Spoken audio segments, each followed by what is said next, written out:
Assalamu alaikum wa rahmatullahi wa barakatuhu. Certainly, all praise and glory belong to Almighty Allah, and we praise Him, we thank Him, and we seek His help, and we ask for His forgiveness and protection from the evil of our own souls and the wickedness of our deeds. Whomever Allah guides shall never go astray, and whom He allows to stray shall never find guidance. Ashhadu an la ilaha illallah wa ashhadu anna Muhammadan abduhu wa rasuluhu. Rabbi shrah li sadri wa yassir li amri wahlul 'uqdatan min lisani yafqahu qawli.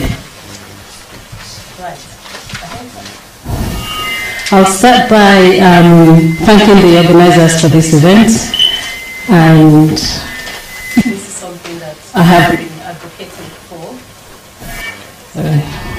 Sorry, give us 1 minute. You always get technical issues like this. It's possible to. Campaign somewhere if you want. I don't have a pen, I'm afraid. I have a pen. Do you want a pen? Yeah, how? I'll tell you what. Yeah, sorry, yeah, that would be good.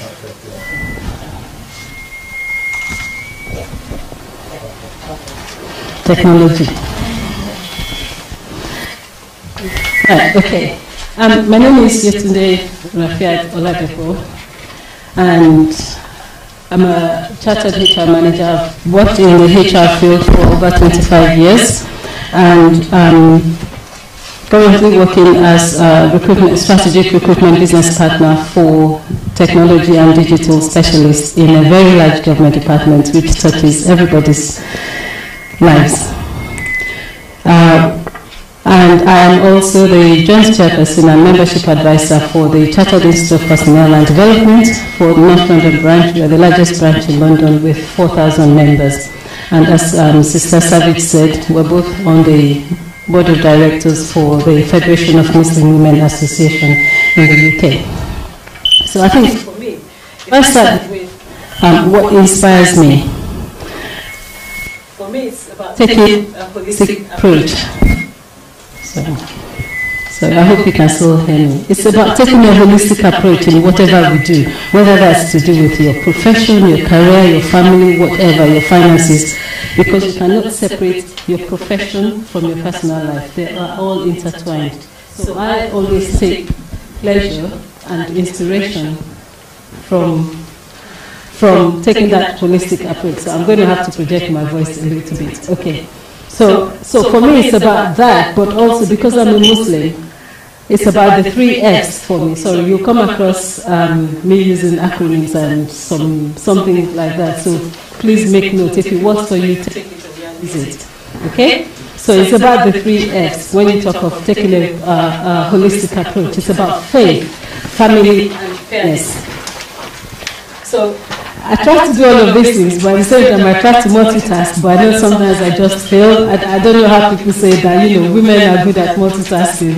Sometimes I try, I think it's a hit and miss. So I think today, looking at the program and speaking to Elijah Savage, I feel very honored to be called upon here to come and speak. But I'll share my own experience about professional development. Before we go on, I kind of asked all of you to introduce yourselves, but what I will do, because it's a professional development event, I want to understand, for example, the sort of professional areas that we have within our midst here, because I think this room is bursting of talent from the faces I can see. So, if you work in science and technology, can you just do a show of hands? If you work in science, the STEM field? Anyone in STEM, science, technology, engineer? We've got one. Good. Anyone in healthcare? Okay. We have a few. That's good. Anyone in business and administration? No, we'll leave accountancy later. Business and administration. No. Anyone in the gig economy, arts and entertainment? No. Anyone? Singer, actor, MC? Oh, come on. We have to do something about that, because we need halal entertainment, we need halal gig. Anyone in the legal field? Okay, good. Finance. Somebody was asking about accountant. Okay, good. We've got some accountants. I know you like numbers. Me too. I like numbers. Being a HR person, I like numbers. Anyone in digital and technology? Business analyst, cybersecurity, things like that? Wow. Okay, good. So alhamdulillah, we have a range of professions here. What I want you to do, because everyone is looking at me, I think, what's wrong with this woman? Let's do a quick exercise. Turn to the person sitting to your right. Tell them what inspires you in 30 seconds. Be creative, whether you want to use an animal as an analogy or your family, anything, keywords. 30 seconds. What inspires you?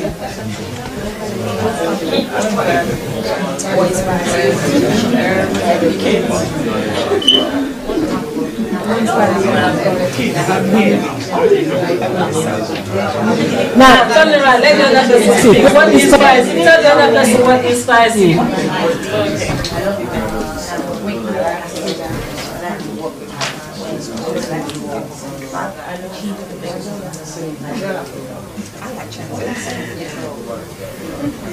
You're looking at me, brothers. Is that that's done? Wow. Okay. Who wants? That is exactly. Well, look. Be prepared to work at speed. Okay. This is going to be fun. Don't think I'm just going to stand here and do all of the talking. We're going to do this together, right? So, what inspires you? Anyone wants to share what their colleague told them? So, you're not telling me about what inspires you, but it's the other person you spoke to. Yeah. Who wants to share? Challenges. Yeah. Your family is your family. Okay, that's good. Your family inspires you. Anybody else wants to share their partner's inspiration? Motivating people. Motivating people. That's good. Achieving goals. Achieving goals. Yep. Making people happy. Making people happy. Okay. Brothers, both of you said you finished early. Tell us. Knowledge transfer. Knowledge transfer inspires you. Okay, good. Same thing. Okay. I'm not going to take same thing for an answer next time. Anybody else? More money. Money. Okay, good. Yeah, that's fine. That's fine. Yeah. Mentoring. Good. So we have a range of things that inspires us. So, and what we're going to do today, as we go along, I'll make sure that we keep referring to those things, and then you make the connection between what we're saying and what inspires you personally. Right? Do you have a deal there? Good. Bismillah.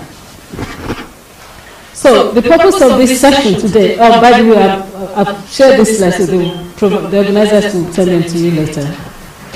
The purpose of this session is to to help you to focus on the direction of your career and identify ways in which you can develop, because we have different fields here. So identify ways in which each of us can develop within our own professional area, and also look at ways in which you can monitor your progress. Now, I'm going to come back to this as we go on today, because there are things you can do or you should be doing that you're not doing, and there are things you shouldn't be doing but you need to do. So as we go along today, we will help each other to find out those things. Is that okay?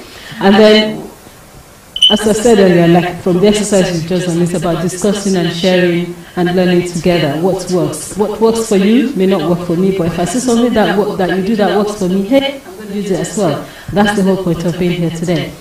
And also, we have some exercises and some things there for you to that you can use. So feel free to take them with you. I always make sure that. Sorry, is there anything else that anybody wants to cover apart from this, so that we can build that in as we go on? Anything else? No? Good, fine. Now, I've given you some slides. Those slides are probably different now from what you will see, but not significantly. They still have the same principles and content. We also have this paper. Can I just take one? This paper. I know it's not allowed to play bingo, but we're in a professional setting and we're not gambling. The reason I tend to use the bingo cards in my sessions is to make sure people listen to what I'm saying and don't do so or get carried away. Because what I will be doing throughout my session is to, in my session I'll be referring to some of the keywords on this paper that you have. So you just keep pressing them. I'm not giving any prize because, as I said, it's not gambling, but it's just to help us to make sure that we're following the session. Is that okay with everybody? And it's not compulsory. You don't have to take that. Can I have one, please? Thank you. Right. Okay. Now, as we're Muslims, as I said earlier on, what inspires me are faith, family, and fairness. So I always like to start my session with something that we all can identify with. Whatever you do in life, there has to be that divine perspective to it. And for this session that we're going to do about professional development, it all stems from seeking knowledge. That's the duty that Almighty Allah has placed on every human being that He has created, regardless of whether the person chooses to be a Muslim or not. So it's about seeking knowledge. And the first, I'm not going to read all of this, but you have that there in your slides. The first, when Almighty God created Adam, the first thing He told him to do, the first thing He taught him was knowledge. He taught him the nature of all things, and then He asked the angels what they are. The angels didn't know. Why? Because Almighty Allah hadn't told them at the time. But Allah told Adam first. So that is the first duty that every human being has, is to learn. And also, when Prophet Muhammad was called to prophethood, the first message he was given is Iqra, read.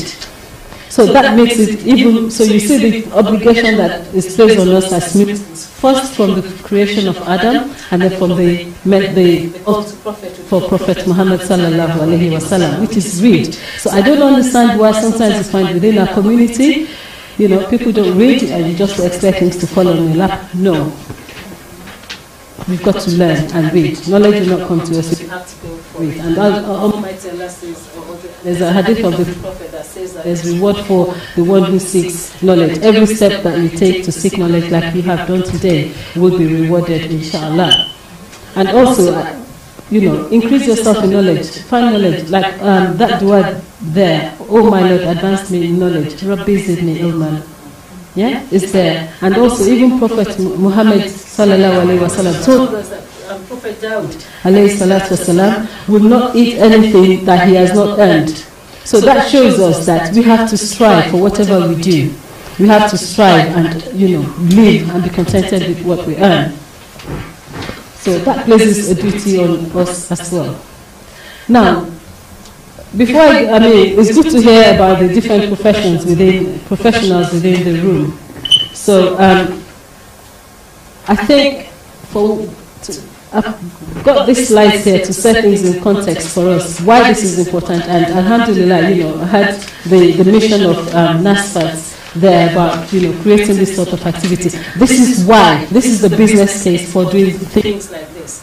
When you look at the stats that we had back in 2011, when the census was taken, over half of black African men are in low-skilled work. That tells you there is overqualification. A lot of us are overqualified for the work that we do now.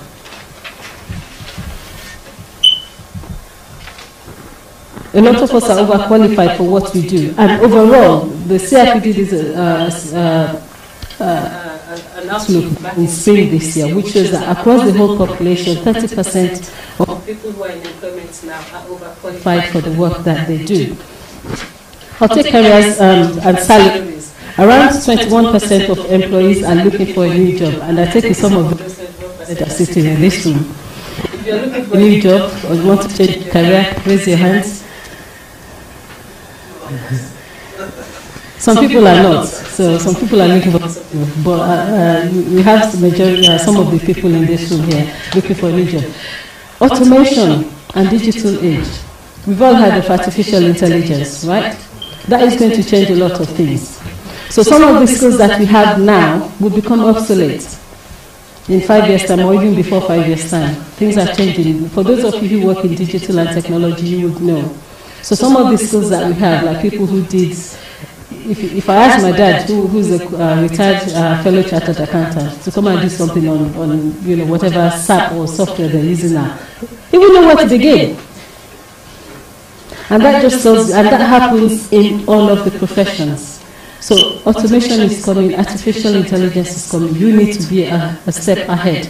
And alhamdulillah, you're here, so we'll be able to see what we can do about that. But more importantly, the other external factor, the key external factors are the political and economic changes that are happening. I only need to mention Brexit.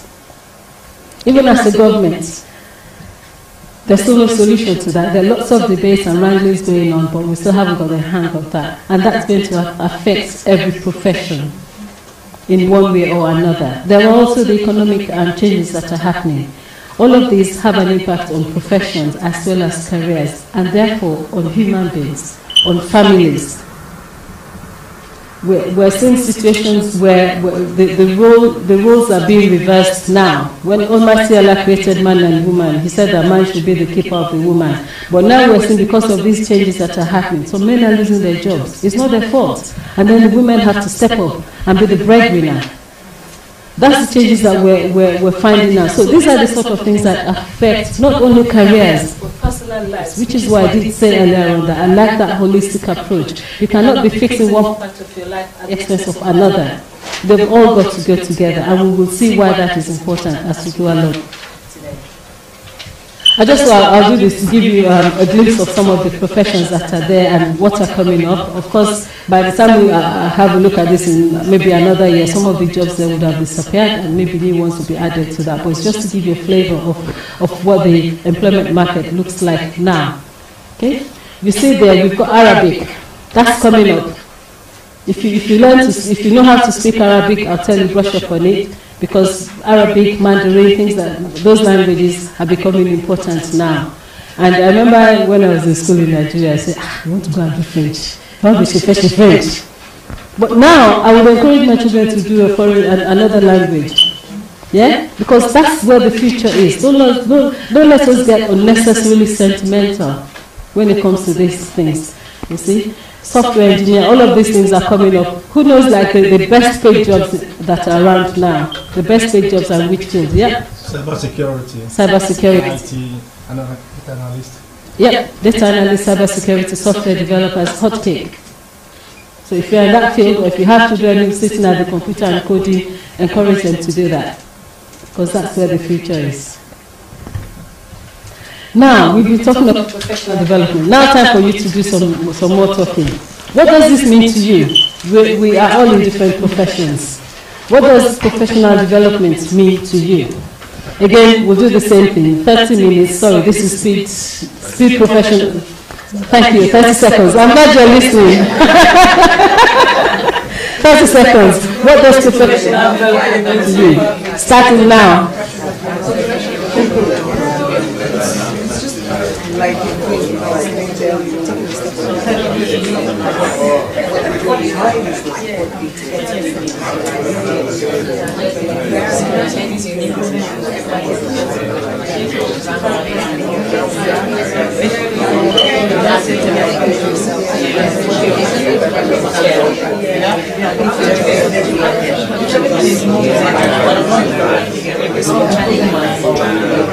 now can we switch?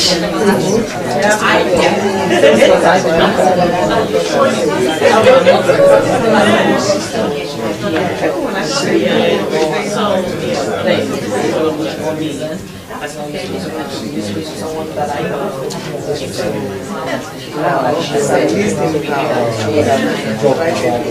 keep that, you're going to lose it. You need to be crossing out the words that I say when we get there. So you should you're listening. Okay, stop. Who wants to share with us? What does professional development mean to you? Thank you, sir. Sorry, sister, please. Keeping up to date with what's in your profession. Like in accountancy, for example, there are a lot of international accounting standards. Yeah. Upgrade it, and you need to know what is the current regulations for like for revenue recognition and some other things. I'm already an accountant. So I was explaining it to us. Thank you, sir. Anybody else? Updating your game, not sitting in one place. You just have to update, grow, as Okay, grow. I like that. learning Come new to that. skills. Learning new skills. Yes. Continue learning. Continue learning. Yeah. Okay. Yes, ma'am. Yes, updating, like as she said, Okay. updating your career and your knowledge and everything. Okay. Professional development. This is about, it's everything that you've all said. It's everything that you have all said. It's about learning to earn or maintain your professional credentials and increasing your capabilities. So we have a lot of accountants here, and you can do that through two processes, a formal process or an informal process. Like what we have here now, I would call it a formal process. But your professions will also have some expectations of you to complete a certain number of hours of CPD. For me personally, it's not about the time that you put in. I'm a CPD advisor with CIPD, and so for me, I don't encourage people to just make up the hours. It's about the value of what you're learning and how you're using that to make a difference, either for yourself as a professional or for your team. It has to lead to something. It's not just about accumulating the hours. Yeah? So take a different look to professional development and CPD. If your profession says it's just about hours and getting certificate. I used to give certificates at my events, but when I learned more about what professional development and CPD means, I stopped doing that. Because I want people to learn and then record what they're learning. And on that note, I'm going to ask for some help to give out the sort of things that I share with people to use as CPD record. So I'm going to give out a few things today. Hopefully we'll be able to, sorry.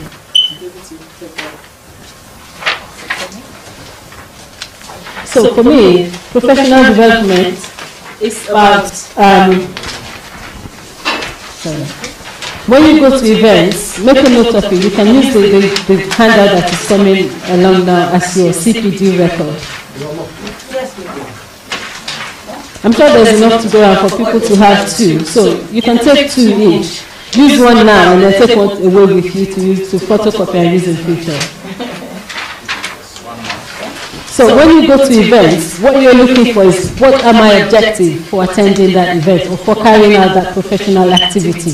Set your objectives, like we have done this earlier today. It's about setting out the purpose. Look at what you want to learn from that and record it, which is why we have the most important learning for me from this event. You can do that as you go along. It doesn't have to be one thing. So you can do that as you go along during that activity and record it. But also start to think, how are you going to use the new knowledge or skill that you have learned? So as I said, it's not about hours, but it's about the value of what you're learning and how you're using that to add value, both for yourself as a professional and also for your organization, whether you work as a self-employed person or you work for an employer. And then start to look at how you are going to use it to make a difference. Okay? So there's a sample, that's a sample there of a CPD record that I share with my branch. So professional standards framework. We all belong to different organizations or different professions here, and each of your profession, I'm sure, should have a standards framework or a competency framework that they use. Is that right? Okay. So the accountant, what's your own framework like in 30 seconds? Integrity, objectivity, confidentiality, professional competence.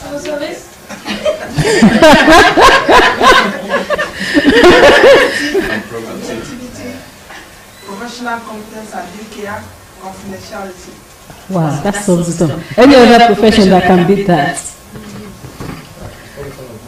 Yeah. So it's about those things. This is what a professional competence framework or standards framework will have the key things that we talk about here. But it's also about the career path. And that's important. I want to emphasize that now, that the career path is important because that's something you need to be curious about, not just about being comfortable where you are. Look at where you are now on the career ladder or the pathway for your profession.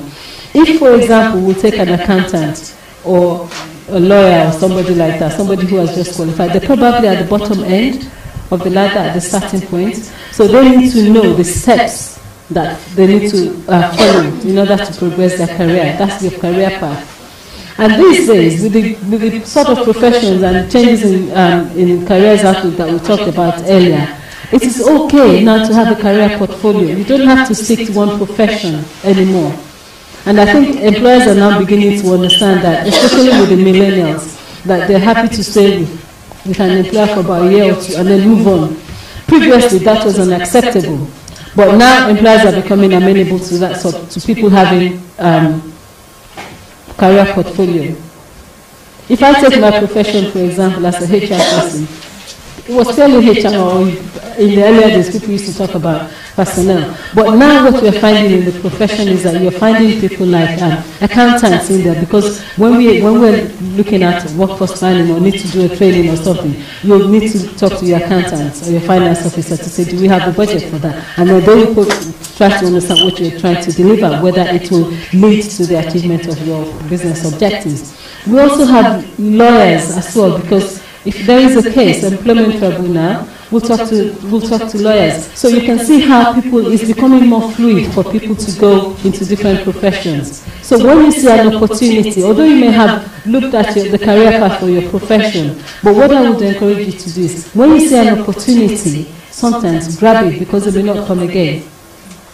Yeah? It's up to you, and that will depend on you being conscious and curious about what you want to achieve. It's about being conscious so that you become proactive. When you are proactive, you see an opportunity, you go for it.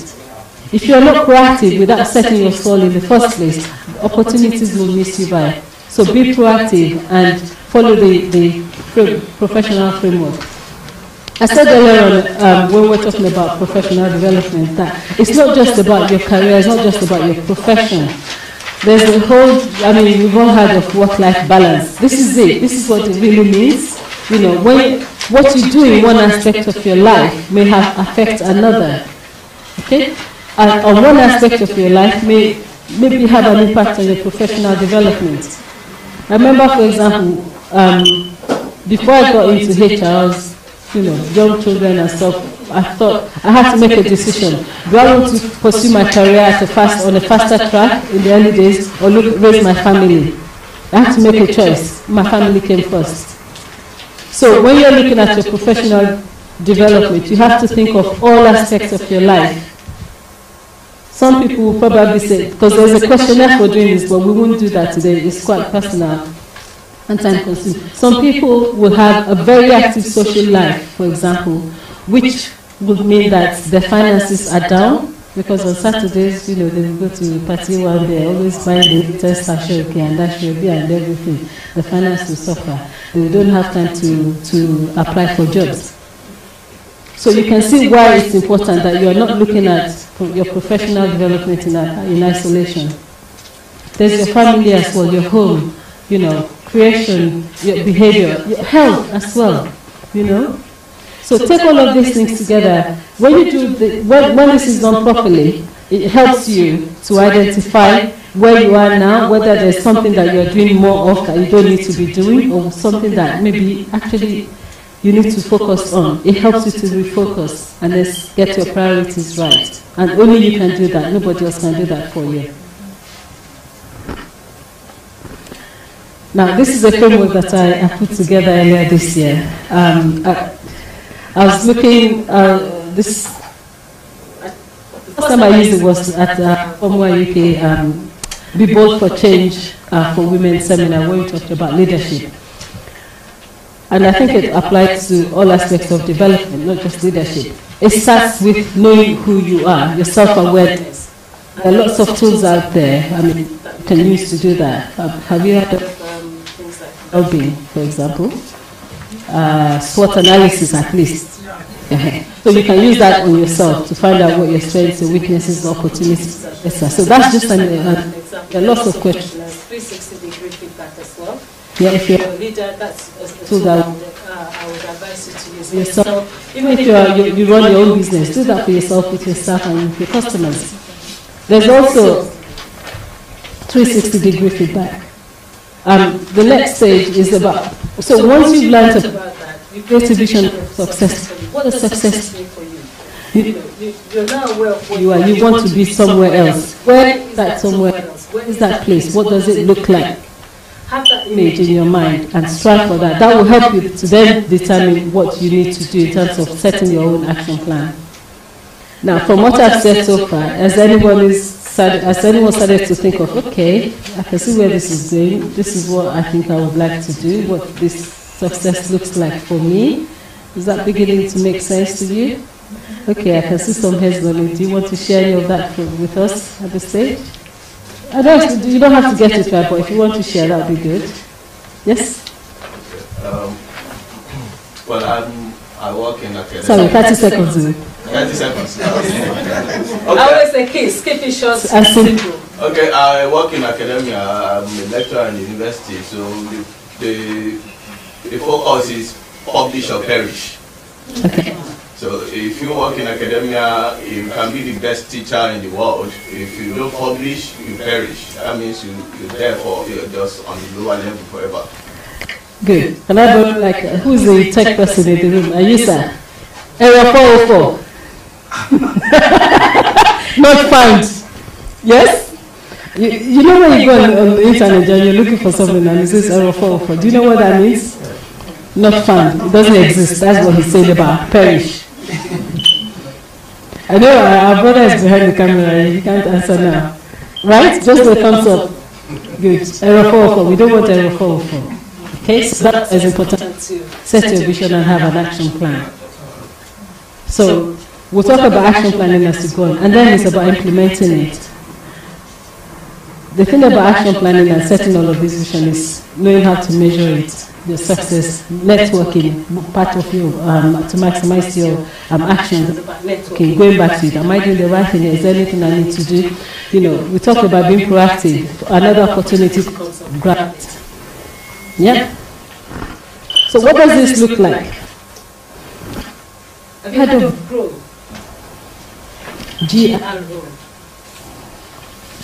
Grow is a model that is used for coaching or for giving feedback, and we're going to practice that today. So you have excuses. Okay? It's about talking to somebody else, not necessarily expecting that person to give you the answer, because they won't. They just have to listen and question and guide you, so that you arrive at the answer that would work for you, that you're comfortable with. There's a series of questions there. Let me see if I have that. Oh.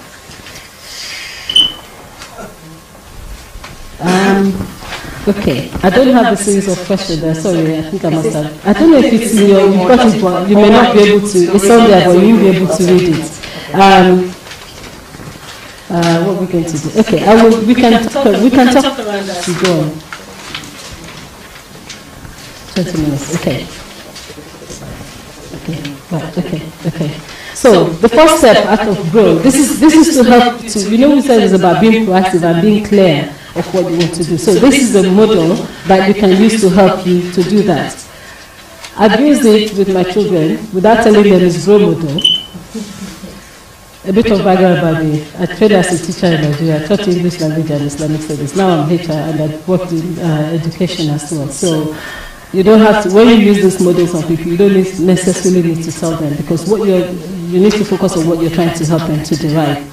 So it's about, okay, Mama, I want to do this, I want to do that. Okay, but I've never said it then. But I use this model to question them, help them to develop their thinking process, so that wherever they are, they'll be able to think properly and make the right decision.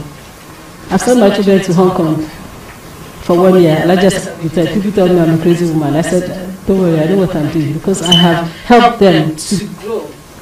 I use this model before they do anything. Is this the right way? What does this mean for me?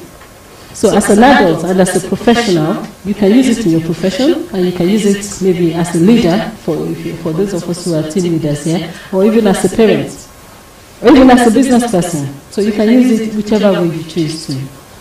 So it's about asking the person next to you. So we're going to do a short exercise around this now. So prepare for another 30 seconds and switch. Okay?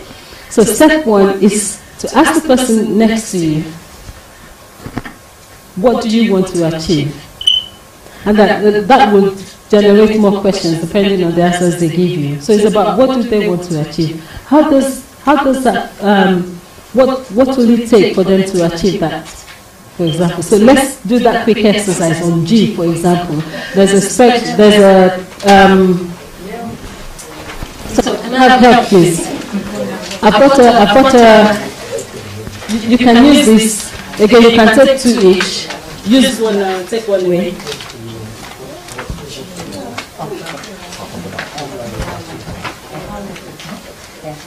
Take care.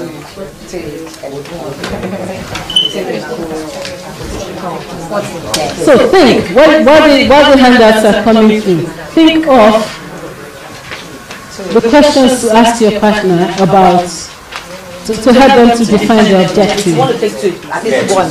Yeah. Take two, yeah, so you use one now and take one away for later. Okay. So ask your colleague, what do they want to achieve? And how will this 30-minute discussion help them to do that? And then you can probe further. But don't make it too personal or too uncomfortable. Yeah? So let's do that first, 30 seconds. What do you want to achieve?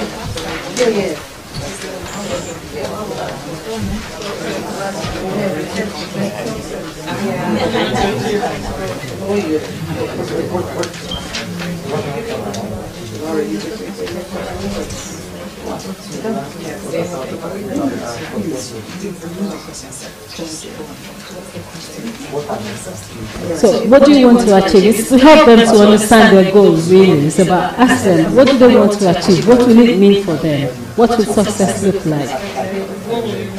And how can, if possible, what do they need? We'll come to that later. Yeah? Now switch.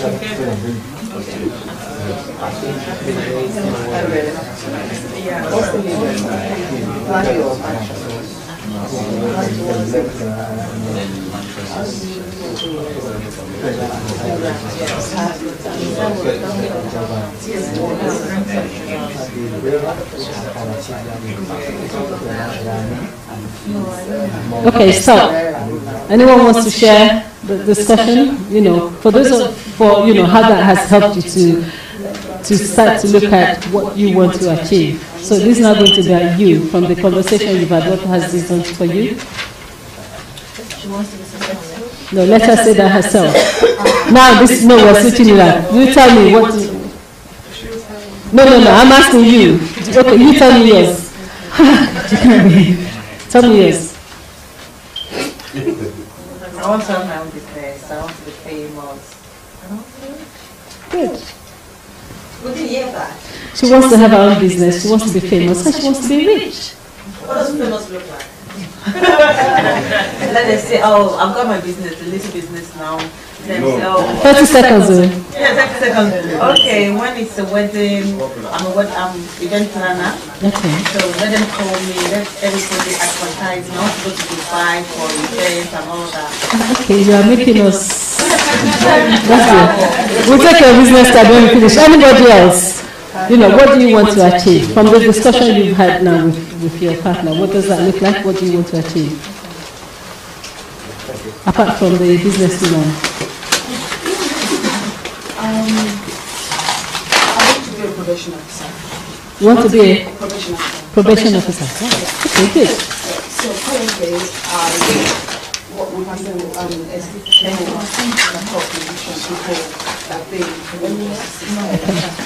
I'll tell you what. We'll come to that part later. Is the next stage. Okay. Yeah. That's what I'm currently doing. So for me to do that. No, we'll come to that. So what do you want to achieve now? Is to be a probation officer. Good. Anybody else? So we're doing this stage by stage, my sister. Okay. So the next stage, leading on from what our sister said, is what she's currently at now, which is the reality. We are very ambitious people here, mashallah. Hope it will be good for the woman when you all achieve all these things. Okay. So the next stage, moving on from what her sister said, is about the reality. Where are you now? Are you in a position that, you know, will help you to achieve what you set out to do, or do you need to do something different? What is your current state at the moment? So ask yourselves, your partner, about, you know, where are they now? What does it look like now? What's the present situation that will help them to do that? So it's about the challenges that they expect to face. 30 seconds now.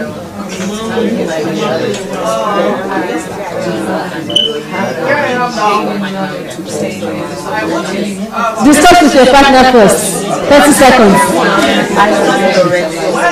Wait. Let's give the other some chance. Please, my brother.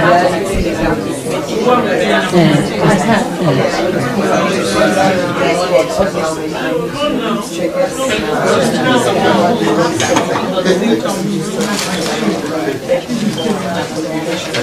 switch. Oh, my sister, take part. Do somebody. No, she's busy. I want you to be fully participating. Please come forward. Please.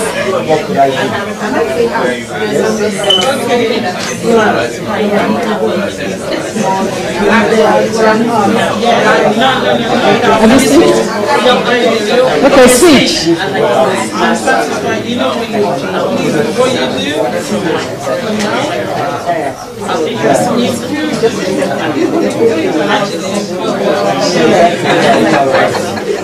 I don't know. Somebody said I didn't allow you to talk. 30 seconds. Think of elevator pitch.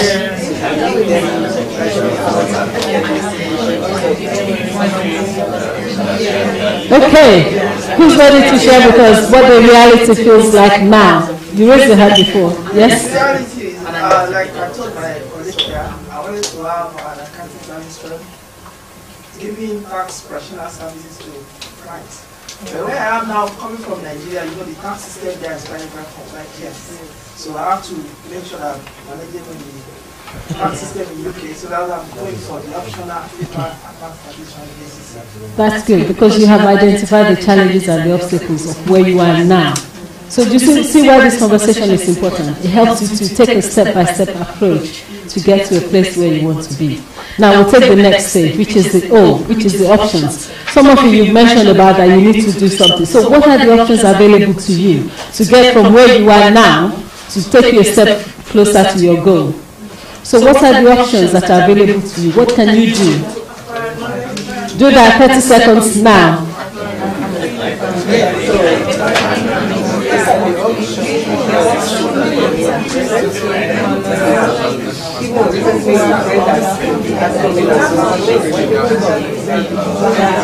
And also think of the pros and cons of each option.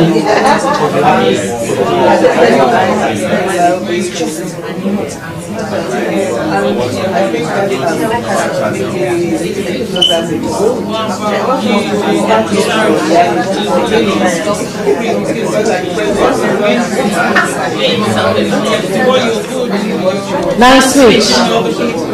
Switch.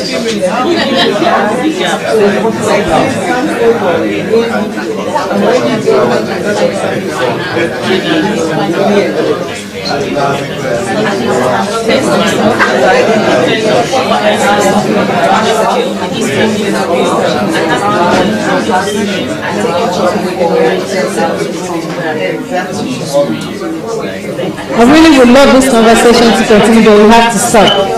So who wants to share with us the options? Who wants to share with us the options that they have come up with? Which options have you come up with? Anybody wants to share with us? Based on your conversation just now. I was saying that I was thinking I'm in a position to set up my own company, but I'm trying to develop my options. Should I go partnership or limited? Okay. So what are the pros and cons of partnership, for example? Trying to digest. Okay. So you see why this conversation is important now, because you're looking at the options. Don't get carried away, but think critically about what each option means. Do you have the finance to go alone, or do you need to partner with somebody, for example? Yeah, and we talked. Remember that work-life rule that we talked about. If you took one option now, maybe to go for promotion, what does that mean, for example, on your family? Yeah. So anybody else wants to share with us the options? Yes. Okay, Bismillah. Yeah, the options is for me to access workshop or interviewing skills. Okay. Because I'm in my comfort zone. Okay. I'm highly experienced and skilled in my current job, and I need to move higher up. Okay. But to do that, I need to access interview skills. Okay. Workshop, something. And my current organization are not offering. So Okay. I need to source that. So you need to source it. So that's the option for you. If your current employer is not offering what you need, look for another avenue. I said earlier on that I currently work as a strategic recruitment business partner, but I have a passion for this sort of thing. So I look for other avenues. I volunteer, I train, to make sure that I keep up to date and have that inner satisfaction that I'm contributing to people's lives and also contributing to the woman. Okay, now let's take it a step further. The way forward. This is about the will and the way forward. Okay? Here, this is where, having considered the options that you've come up with, what will you do? What's within your gifts? What's within your gifts? What can you do now? Sometimes baby steps is good to start from that space, and then it will have a ripple effect to the other areas. So think of, based on what you have discussed with your partner, think of what you will do now, when you will do it, and whose help you need to be able to do that. Or whose support do you need, for example. Yeah? 30 seconds now.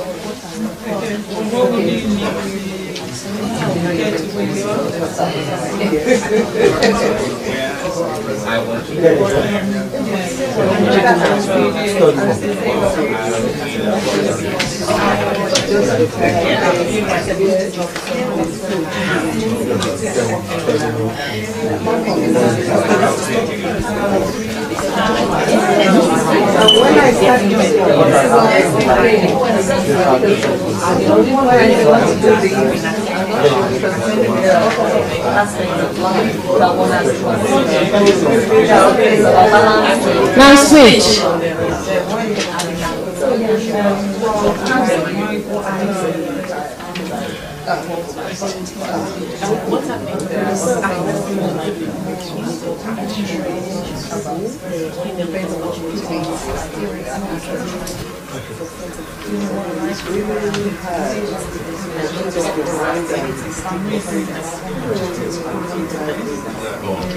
Now stop. Yes. Let's take some feedback from some of us now. What will you do? My brother is up his hand there. I don't know what about the other professions, so this accountant is wowing everybody, so you better speak up now. So what I will do is, now that I said I have to complete the professional exam, yes. Then you touch with the people that are doing the practice. Okay. And network. Good. Network. Okay, fine. Thank you. That is really, really important. And there are lots of opportunities in the room. You know the 6 degrees of network? Yeah? All of you on LinkedIn, you have first connection, third connection. Yeah? That sort of thing. Use them. Because sometimes your first connection may not have the answer, but sometimes your second or third connection. Yeah? Thank you. Anybody else wants to share with us what they will do? Okay. Don't be like somebody who said, when we did this, said, oh, they want to own Buckingham Palace. And I said, so I took them from that goal to reality. And then what they will do is forget that goal.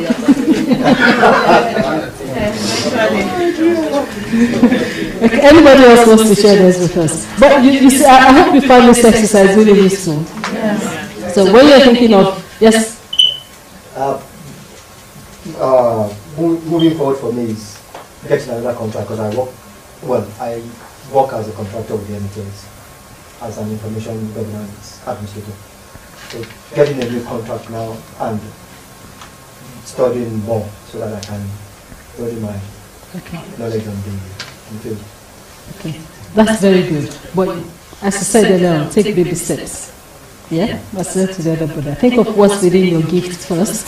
As you start to do that, you will then find out on there that you start to look at who can help you, which support do you need to be able to do that. Yeah? So take one step at a time. It's a systematic change, set. But when you're proactive and when you're conscious of what you're doing, then you start to, when the opportunities come up, you start to notice them and then use them. Okay? I've given here on the next set of slides, based on what we have said there, you can use this document to plan what you're going to do for your, I put a development plan. I haven't said professional, because you can use it for anything that you want to develop in, whether it's about, helping your family to grow, your business, your profession, anything. So there is down there. There's also Because it's really important that you record what you do, because it will provide evidence for you for the next thing that we're looking at. So don't just say you've done this, but think of yourself. If you take your professional standards framework or competence framework with you, think of, if I'm going to record the activity that I've done today, what will it tick off for me? So use your competence framework or professional standards as your checklist. Again, what we're doing is being aware. We're talking of self-awareness here now. Being aware of what you need to do, rather than take a scattergun approach. Yeah? So record all of these things there. Remember what I said earlier, that CPD is not just about turning up at events, but it's about adding value. So you can see what that looks like on your record. So all of those things, especially the last two documents that we've talked about, or this and this, will provide for you the evidence that you need for when you want to step up. So whether you want to fill in an application form, or you want to send to apply for a job through an application form, your CV, personal statement, the things that we have talked about now will help you to do all of that. Yeah? CVs. My brother, I hope you wouldn't mind if I'm going to go off track here a bit, but I will use you as an example if you don't mind. The way we write CVs and application form in the UK is different from Nigeria. Don't go and use all that language, that archaic language that Nigerians use. Yeah? Don't use them on your CV in the UK. When I help people and I look at the CV, I said, no way. And then some people say, have a look at my CV. I said, I don't want like that. I need you to sit down. You are going to do this yourself. I will not do it for you. Because you need to be aware of the place you are applying for. You need to be aware of what is required, what they're looking for. Yeah? And then make sure that you're able to, using the evidence that we've talked about here, that you're able to write your CV or your personal statement in the way that will say, yes, this is the candidate I'm looking for. Or yes, this person is ready for promotion. Yeah? And avoid these things. Nobody. And it's important to use keywords. I put that the penultimate point, the keywords from your professional standards. Because some employers use a software to search for keywords. If those keywords for your profession, the job you are looking for, if your CV or your personal statement does not have those keywords, the software will sift it out. You can see where, for example, we talked earlier about automation. That's even in HR, that happens for some employers. Personal statement, the same thing. This is more about you selling yourself. Yeah? The thing about CV, earlier, the reason that I said we do the 30 seconds thing is because I want you to think straight, clearly, on the spot, like that, at pace. Because your CV has to be short and concise. So take that approach in what you do. If people want more detail, that's what the interview is there for. Yeah? You see, some of you, when you were talking, I said, no, just stop there. Because at that point in time, that's what I need. It's like your CV. When we get to the interview stage, I will ask more questions. Yes? On that note. Sorry, I had 5 minutes. I have to ask them to give me more time. Sorry. On that note, I came across an employer yesterday that said he wanted the whole of my work history. And that ended up being about 5 or 6 pages. And he was asking me, why do I have to make it 2 pages? Because what I have written on my CV, it's not enough to tell him what I've been doing since I graduated. And I said, that is the requirement now. He said, no, he said, they probably are lazy and they don't like reading, but he wants to know everything since I've been. That's good. That's good. Yes. So in that situation, how do you win? Some says, and these days, people will even ask you to specify where you live on your CV. And years ago, you were told to take them out. Yes. I let you into a secret. On your CV, be concise. Yep. But that does not mean that you cannot contact the employer. If you are interested in a job, well, I'll tell you, ring the employer. Say, oh, you've seen this advert, tell me more about it. What are you looking for? What you have done there is taking information from them about how you're going to pitch your CV or your personal statement, but also to show them that you're interested. Because they will ask, okay, when your application or CV comes through, they'll think, oh yeah, this person rang me. They found out about the employer. Yeah? So ask, there's no harm in doing that. It helps you to get more information, it helps you to know the employer, and it helps you to put your name on their mind. Personal statement. Again, some of the things you said there, in terms of, sorry, can I just go back to that question about they're asking for more details? Some jobs now are asking for your portfolio. If you have an online, like maybe for those who, some people who do coding, for example, they have their things online. So instead, when you apply for, when you send your personal statement, just add the link to your profile, and then they will see the sort of things you've done. How many people have heard of this? A lot of people like it. STAR approach. I always go for a second R. I haven't put it there, but I always go for a second R, which is about situation, task, action, results, and the third R is reflection. Again, think back to what we said. Personal development is not just about being somewhere. It's about reflecting. What have I learned from this? How can I use it? Yeah? So there's another one called CAL. Lots of things there. Now the thing is that you see, look at example 1 and example 2. Example 1 is very basic. It doesn't tell me anything. But example 2 gives me more information that answers SCAR. And it goes back to what I said earlier on. Don't just do anything because for the sake of it. You have to look at the impact. You see the difference between the two examples? So use that. Yeah? So I'm going through this very quickly. Another thing that employers do is like, for those of you who maybe don't have your business, yes? So what's the first example is just talking about opening 10 branches within 6 months. Yeah. And the other one is talking about training people. So what do you think, what's the difference between them? The difference, right, good. The difference is that the first example tells you what the company did and what we did within 6 months. What we did, remember? But the second example tells you what I did and the context of that. I trained 10 new store managers. It's different from we opened 10 stores. This is about the action that I took. Yeah? The action that I took. Training store managers, 120 staff, and who started to operate. You see the impact there. They started to operate. You didn't just open the business, but the business was already operating. Yeah? And these are little things. I call them, they're not little, but they're things that make people feel. Assessment. How many of you have done any sort of assessment?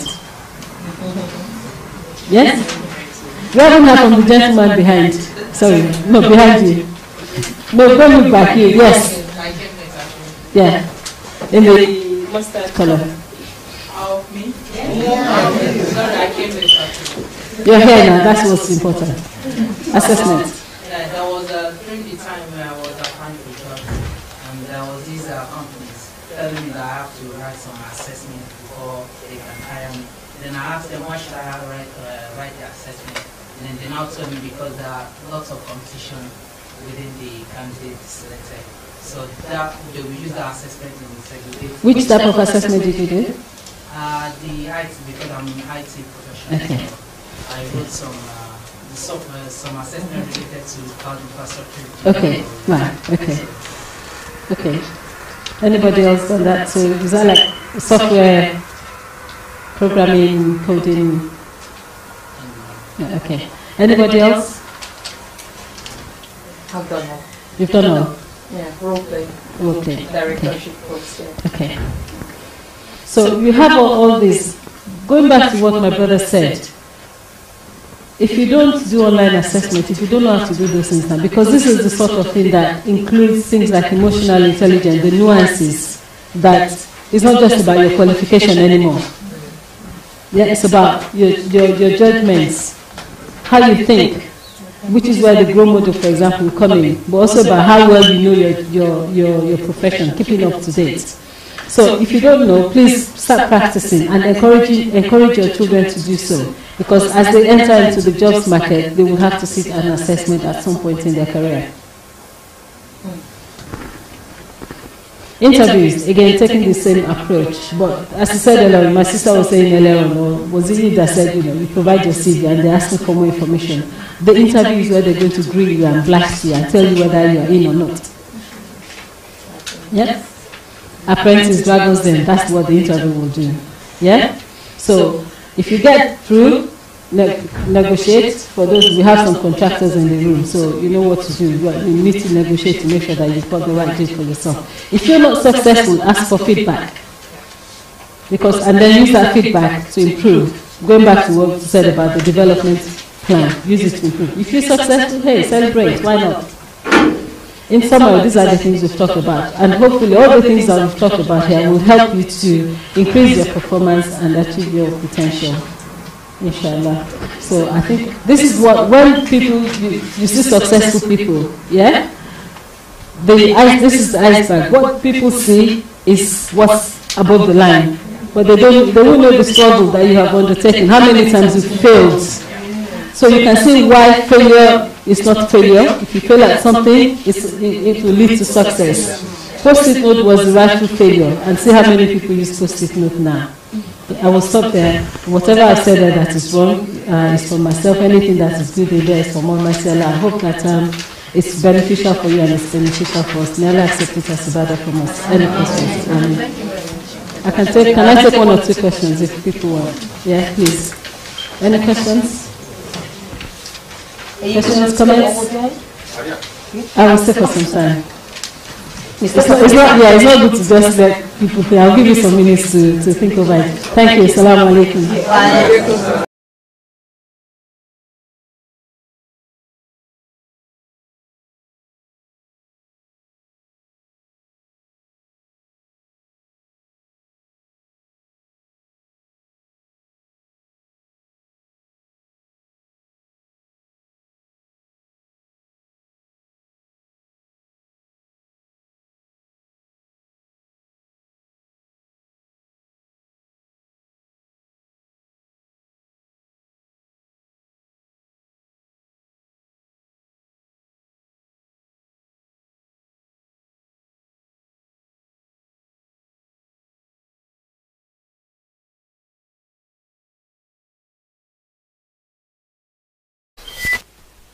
Thank you. Yeah. Thank you very much.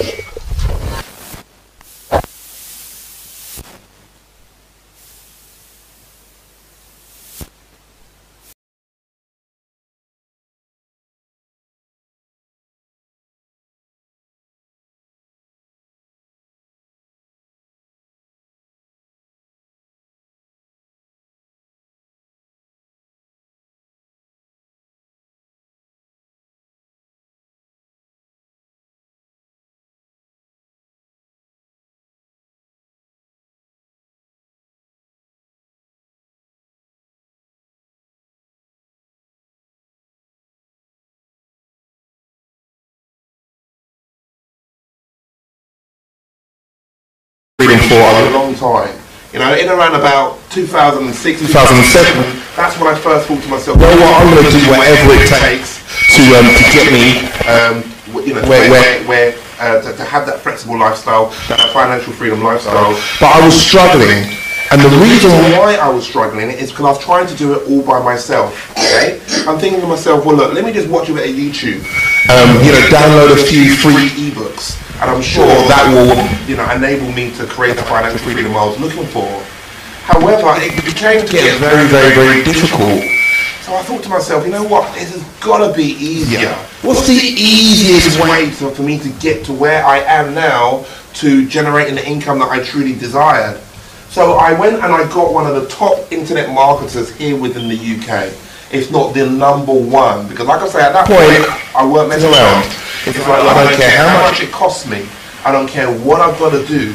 I'm prepared to do whatever it takes to get me to where I wanted to be.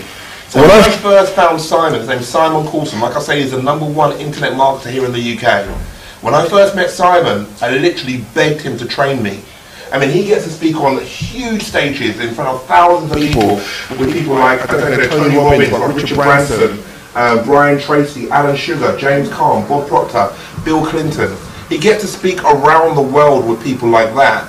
So I thought to myself, well, look, if I can get something like a guy like that on my side to train me, I'm sure that is going to help me get ahead, okay? So that's what I did. I contacted him. I wrote him like a 2-page email, literally crying, begging, saying, look, I can't take this day job anymore. For me, it was just killing me. I just couldn't take, like, rush hour. I couldn't do it. It was just killing me, you know, like, I used to do something that we call the penguin shuffle, and, you know, probably some of you might relate to some of this as well, and that's where, you know, when you get on a tube in rush hour, and you stand at the very back because there's layers of people to get onto the tube, so you're standing there, and then the front layer gets on the tube, so then you do a little shuffle along, yeah? And then the next layer gets onto the tube, and then you just shuffle along, and I felt like I was spending my whole entire life doing stuff like that, okay, and like I say, it was killing me.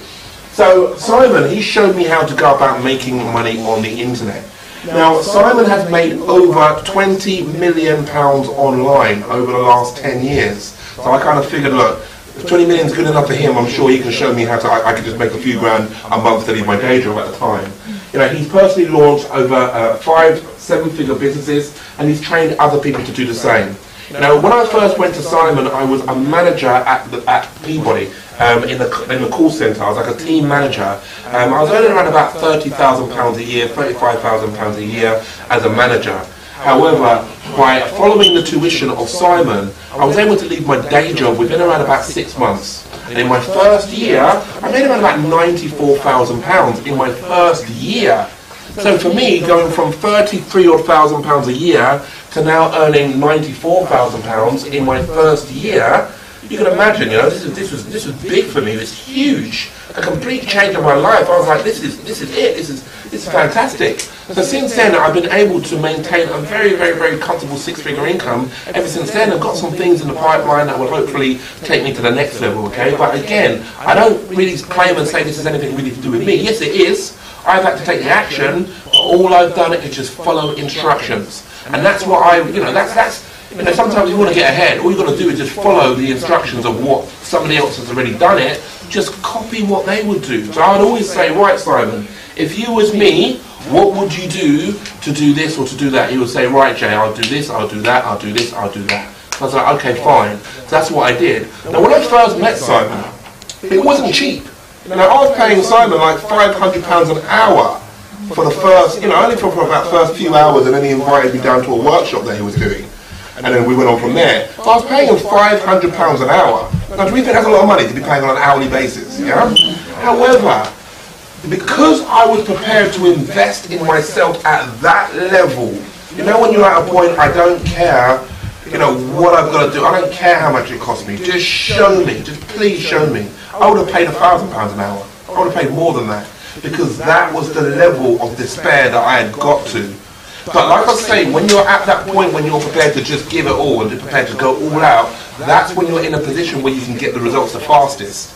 Because you're just like, look, just show me what to do, I'll pay, I don't care, just show me. And then take a lot of action. Now, Simon's been doing this for over 10 years. He's also got a master's degree in business. And he's also spent over £200,000 of his own money learning this type of stuff, which is great. The reason why I say it's great is because, look, we're always keeping our knowledge up to date. You know, even people like myself, you know, like, you know, I will continuously educate myself, you know. I mean, look, I spent £500 an hour with Simon initially, whereas earlier on this year, I was in Miami for a 2-day seminar. That 2-day seminar cost me and Simon $25,000, yeah?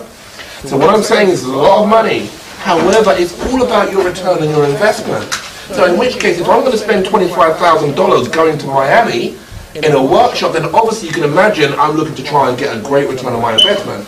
So we've been around about 3 or 4 months, we've made over 100 grand. You know, but again, we had to spend in order to learn what we needed to know, because it was about like high, you know, how to put on high ticket events and all this different types of stuff. So we had to learn. When we learned, we came back to the UK, we then applied it, and then within 3 months made over £100,000. So again, it's about speculating to accumulate. So again, you know, making sure we keep our knowledge up to date is very, very, very important, okay? Right, I won't worry about that. Like I say, now I'm in a position where, you know, I've got a very nice flexible lifestyle. I created, I got started on the internet doing something called affiliate marketing. Has anyone heard of affiliate marketing? Yeah, some of us, yeah? Okay, now, affiliate marketing is where I will get paid a commission for promoting somebody else's product. So say for example, we've all heard of like PCWorld.com, yeah? We've all heard of PC World? Now I'm an affiliate of PC World. So what that would basically mean is that PC World will give me what you call an affiliate link. And all that is like a domain name. And what that might be is www.pcworld.com/J Hastings. My main aim is to get people to click on that link. When they click on that link, they are taken to PC World. If they buy something, I will then get paid a commission. And that commission might be, you know, a 20%. So if they went through my link and bought, say for example, a computer for £1,000, I might get paid a £200 commission, something like that.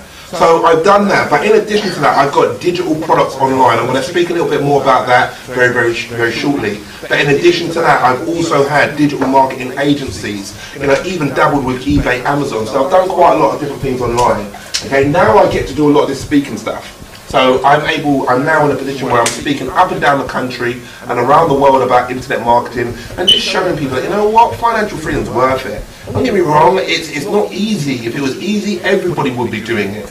But providing that you've got the right type of guidance, you know, this is where it's at. I mean, I'm in a position right now, I don't say this to say, oh yeah, look at me. It's not that at all. You know, this only happened to me over the last 5 years. So I'm still relatively new to this. So I say that because it impresses myself. I'm still impressed myself. So I'm in a situation now where, you know, like here I was speaking in front of 2,000 people in July at the Excel Centre, a massive entrepreneur platform with some of the leading entrepreneurs out there, you know, like in the property space. I don't know if you've heard of people like Kevin Green and other people like that. You know, but again, I'm now sharing stages with people like that. I still can't believe it. This is 5 years. 5 years ago, I'm in my day job doing the payment shuffle. You know, 5 years on from that, I'm on a stage in front of 2,000 people at the Excel. Okay, again, I get to do a lot of this stuff. But in addition, I love to travel. So I get to travel every other month. You know, already this year I've been to Miami, been to Mexico, been to Spain. I just booked up a cruise, a Caribbean cruise, going to Mauritius. So what I'm saying is that again, that flexibility, you know, that's what comes by having a good business, a good online business. Okay. Now, this is my daughter. Yeah? Every single time I get on a stage, my daughter comes on the big screen. And the reason why she comes on the big screen is this is my reason why. Initially, all I wanted to do was leave my day job. However, around about 12 months after my day job was done, when I was able to leave my day job, my little girl came into this world. And do you know what? That's been absolutely priceless. To be in a position where I'm not tied to a day job has been absolutely fantastic, because I've been able to spend as much time as I want with my little girl, you know? She's cute, right? We're talking about ridiculously cute, yeah? Like, we're talking one of the cutest children we've ever seen in our life. Am I right saying this, yeah? We got kids in the room, so us? Yeah, we got kids in the room? Yeah? My daughter's cute though, yeah? No, I'm joking, please don't wait for me outside, I am joking. In fact, she's right here, and I said that she can actually come up here and say a few words, so if you don't mind,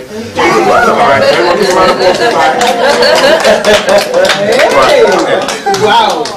Right, okay, right, say hello to everyone, go on. What's your name? Can't hear. Yeah, and how old are you, Sky? 3.5. Yeah. Where do you live? Where do you live? Go on, where do you live? You don't want to tell everyone? No. All these eyes all looking at you, Sky. Yeah, where do you live, Sky? Go on, what's your little saying that you always like to say when you're on stages? I try and bring her up on stage as much as I can, believe it or not. What's your little saying that you always like to say? If you have to? Right, if you have to jump in muddy puddles, you better wear your boots, okay? Right, round of applause to Sky, please. Thank you. There's a reason why I always bring my daughter to places like this. And the main reason why is because I want her to really embrace what, you know, having a financial freedom lifestyle is all about. Yeah, I want her to learn from this stage. When I was younger, it wasn't like that. You know, I come from a similar background to lots of other people here in London, and that is that my mum and dad very much struggled to make ends meet. Okay, you know, like all I ever heard growing up is like, you know, money doesn't grow on trees. There is no money. There is no money. You know, money. Yeah, Jay. You know, everything costs money. Yeah. So that's why I heard. So it was very much a limiting. Oh yeah, you know, we don't make hundreds of thousands of pounds a year. No way. That's for the smart people over there. So that conditioning kind of can drive deep. So that means that when you're now in a position where it's like, okay, I really now believe that I'm in a position where I can go on and create that financial freedom, what happens is that you've got a lot of blockages, you've got a lot of blocks, because, hang on, my mum programmed into my mind that, you know, in the day, she programmed into my mind that, okay, it's the rich people that live that flexible lifestyle, it's not people like us, and stuff like that, okay? So again, I like to try and bring my daughter to these type of things because, and let her bring her to my meetings so that she can hear that, you know, there are people that will be making 10, 20, 30, 40, 50, 100,000 pounds on a monthly basis. You know, if these things are possible, it's not just for people over there, the rich people over there. It doesn't work that way, and anyone is able to achieve that level of success if you really truly apply yourself. Okay, so that's my daughter Sky, and like I say, she is my world. She's absolutely everything to me, you know, so that's all good. Now, I tried lots of different things. I tried property investment. That was the first thing that kind of got me on the road towards financial freedom. But again, I still had my day job. You know, back in around about 2007, this is before the recession, you know, there's lots of property programs like Property Ladder, Homes Under the Hammer, stuff like that. So in which case I thought, okay, let me jump on the board of the property bandwagon. I bought one. I bought another, I bought another, I bought another. Not that I had any money, mind you. Remember, I've always just been very determined. I'll do whatever it takes. You know, okay, I haven't got the money, guess what I'm going to do? I'm going to find the money, okay, do what I need to do. Then the recession kicked in, so I thought, okay, let me kind of sit on what I've got. I've done okay. All my properties I've got for quite good prices, so let me now try something else. So I tried trading stock markets. Okay, this is where you might have heard of things like Forex, end of day trading, stuff like that. I lost about £5,000, yeah? And these days there, remember, I didn't have no money to be losing, you know? I really genuinely didn't. So I thought, okay, let me park this for now. You know, I love the idea of trading, you know? You can make like 20 grand in 20 minutes, you know? I love that. However, let me park it for now, you know? I'm going to come back to it. I've never gone back to it, yeah? I then tried a number of different network marketing companies. Again, you know, I love the concept of network marketing. So for those of you that are familiar with this concept, where you just recruit people and people use the products. I don't know if you've heard of things like Utility Warehouse. Avon is even a very large network marketing company where you can make money through anyone that you recruit, and whoever they recruit, you make money off of the whole entire network. Again, I was always very determined, so I was able to recruit people, but getting my teams to duplicate was very, very, very difficult. Okay, so I thought, okay, let me try something else. So I first of all went online. I saw lots of people doing network marketing online, so I thought, well, let me try and do the same sort of thing as what they're doing. That's kind of what got my interest in network in online marketing in the first instance. So I thought, okay, let me try that. Again, didn't really work out that well. I thought, well, let me watch YouTube, learn my own affiliate marketing, how to do affiliate marketing on YouTube. Again, didn't do very well. I thought, look, it can't possibly be me. I'm a very determined guy. It's got to be the type of things of what I'm working with, which is the reason why I'm not having success at this point. So let me try and bring out my own products online, okay? And I'm going to show you what I mean by bringing out your own products online. After around about 2 years and making $25, I thought, you know what? I need some help, yeah? So at this point, that's where I contacted Simon, and he taught me how to do affiliate marketing, but more specifically, something called CPA affiliate marketing. This is one of the easiest ways to get started making money online. So for those of you that are interested in making an income online, CPA affiliate marketing is one of the easiest ways. And the reason why is I don't even need people to buy from me before I get paid. What I mean by that is right now, even as we speak, I am driving traffic to places like eHarmony, you know, the dating website, through my affiliate link. When somebody signs up for a free profile, I get paid. I get paid literally around the clock, 24 hours a day, 7 days a week. Because what I mean by that is people from around the world are opting into, you know, my CPA affiliate products that I've got out there online. Every single time they enter in their details for a free profile, I will get paid $12 every single time. And I've got several of those type of things running. So again, it worked really well for me, and that's what helped me leave my day job in the first place. And I got very good at driving traffic with video, so I created a video marketing company, and then pretty much got on from there. And like I said, I've done loads of different things online, but that was, you know, the beginning of everything, really. Okay. So internet marketing, I mean, look, we all remember the days before the internet. What did we used to do if we wanted to have, if we wanted to find a local takeaway or a restaurant or a taxi firm? Where would we go before the internet? Yellow Pages. Yellow Pages. Who still uses Yellow Pages to this day? Anyone? No? No one, no?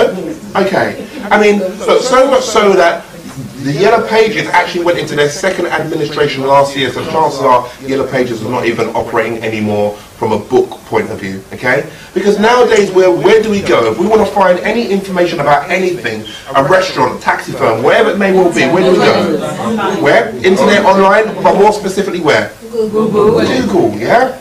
I mean, am I right in saying that majority of us have got smartphones in our pocket? Yeah, smartphones, yeah, iPhones or Androids and stuff. So that means that we've actually got Google walking around in our pockets with us. So any single time we need anything, all we do is just get out our smartphone and then just Google it and whatever that may well be. So again, it goes to show you that if you want to do something online, Google can be your best friend, okay? Again, getting a presence on the front page of Google, all that will do is just mean that when people are typing in whatever it is that you've got to offer, you're on the front page of Google, they will select on your website, and then if they like what they see, they will then go on to buy. I mean, like, even with newspapers, do we all remember the days where we might go through a newspaper with a little biro pen, yeah? And then we might see things that we like and put a little ring around it, yeah? Again, chances are we're not doing these type of things anymore. So much so there's actually a 28% year-on-year decline in newspaper advertising.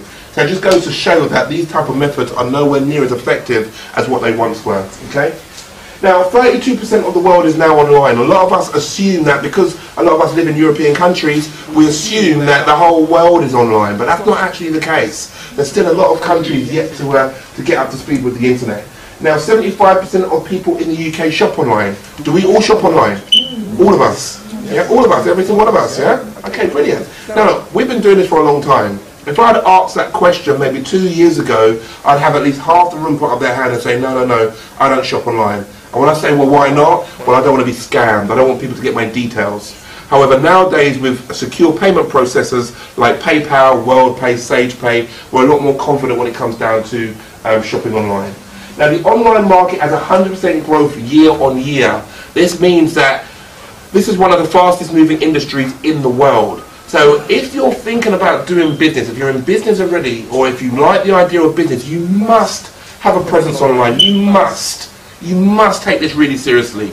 And the reason why I say that is because this is the way of the world. This is how things are now. This is how things run nowadays, you know? I mean, we all know what, I don't know if we all know, but, you know, some of us might know what happened with companies like Blockbusters. Remember Blockbusters? Yeah? And what happened to Blockbusters? They were huge, right? They were absolutely huge. But because they didn't keep it up to speed with the internet side of things, that is the reason why they went into administration. They're no longer here. Okay. However, who is the new Blockbuster to this day? Who's the new Blockbusters nowadays? Netflix. There was no reason on this planet why Blockbusters couldn't take that market. However, they didn't, because they didn't think, it's like, no, they assumed that people would be going out on a rainy day, getting in their cars, going down to the shop, getting out of their car, going into the shop, having a look around all of the different items, then going to the counter, okay, paying something, getting back into the car, driving all the way home, taking the DVD out, playing it's like, you can't be joking, right? Like, no way. You know, whereas the modern day, it's just I just go online, I go onto a website and hit play, and that's it. But they didn't see it, they didn't have the foresight to see it. So like I say, any business nowadays, you've got to have a presence online. You must. It really is very, very, very important, okay? So an internet business is based on 3 simple steps. We've got step 1 being something to sell, okay? You need to have something to sell. So I could sell my services as a website developer, for example, or a software developer, or an accountant, or a plumber. Or I could sell items like this presenter clicker that I have in my hand. Or I can promote something from an affiliate point of view, okay? So as an affiliate marketer, I can promote stuff. Either way, I need to have something to sell, obviously. Step 2 will be somewhere to sell from. Okay, now what am I talking about somewhere to sell from? I'm talking about like a website. Where do we buy from nowadays? We buy from e-commerce websites. You know, when you go to a website, you might go to add to cart, and then you just go to checkout at the end and you buy some stuff. that is an e-commerce website. So this is where we're buying from nowadays online. But not just websites, you've got places like eBay, Amazon. You've got like these, what you call a sales page, which is like a one-page website that has got a lot of content. You scroll down, down, down for about 10 years. At the bottom, you've got like buy now, and you click buy now. So they call sales pages. You can even sell from places like Facebook nowadays. Now the reason why I'm saying this is because those days of you having to wait 3 to 6 months for a web developer to come up with a website for you, those days are actually over. You can literally create what you call a business page or a fan page on Facebook. Those are the pages that you like, yeah? You know, you go on a page and you like it. You can create something like that and start selling your products directly through that fan page within around about the next 45 minutes or so. So those days of having to wait to get your products and services out there, those days are over, okay? Now, step 3, we need someone to sell to. Now, what we call our audience online, or people visiting our website, that's called traffic, right? We've heard of that term before, traffic, yeah? Now look, on a daily basis, I have people come to me saying, right, Jay, I need more traffic. Jay, more traffic, more traffic. Jay, you don't understand. I need more traffic, yeah? Now, in a lot of cases, you don't actually need more traffic. The reason why I say that is there's a difference between traffic and good quality targeted traffic, okay? I can show you systems right now that will get you 500 to 1,000 people to your website within the next 24 hours. However, guess what? Nobody's going to buy anything. Nobody's even going to register for more information. And the reason why is it's not good quality targeted traffic. And that's what it is that you need. Just remember that. It's good quality targeted traffic, okay? Now, I do a lot of this type of stuff, you know, and I'm always using the internet to get like a room full of people. Again, regardless whether or not people see stuff on Facebook, they might see something on something called meetup.com or Eventbrite. Regardless, I am using the internet to get a targeted audience for me to now speak to. I don't want just a random guy that was just like, oh, I saw a group of people over there, I'm going to go and check it out. I don't want something like that in my room. I only want the people who are very much interested in what it is that I've got to offer, okay? So that's what you call targeted traffic. By you putting those steps together, that will put money in your pocket, simple as that, okay? Oh, can someone keep me on track when it comes to time? Yeah, I will chat for England. Seriously, I'll be here. Like, if you want to be here till 11 o'clock at night, I can stand here until 11 o'clock at night. So just give me an idea of how much time I've got left. Okay, so when we're talking about things to sell, we can sell things like our expertise. Okay, now I've got a lot of this stuff. I like a lot of this stuff out there on the internet. And what I mean selling your expertise, no doubt every single person in this room right here, right now, has got some sort of expertise that we can sell on the internet. So I'll give you an example of what I'm talking about. We've got some cameras in the room, yeah? Now, technically, what I could potentially do is at the end of the session, I could take the content that are on the cameras, I could then edit that information, put it online and sell it, yeah?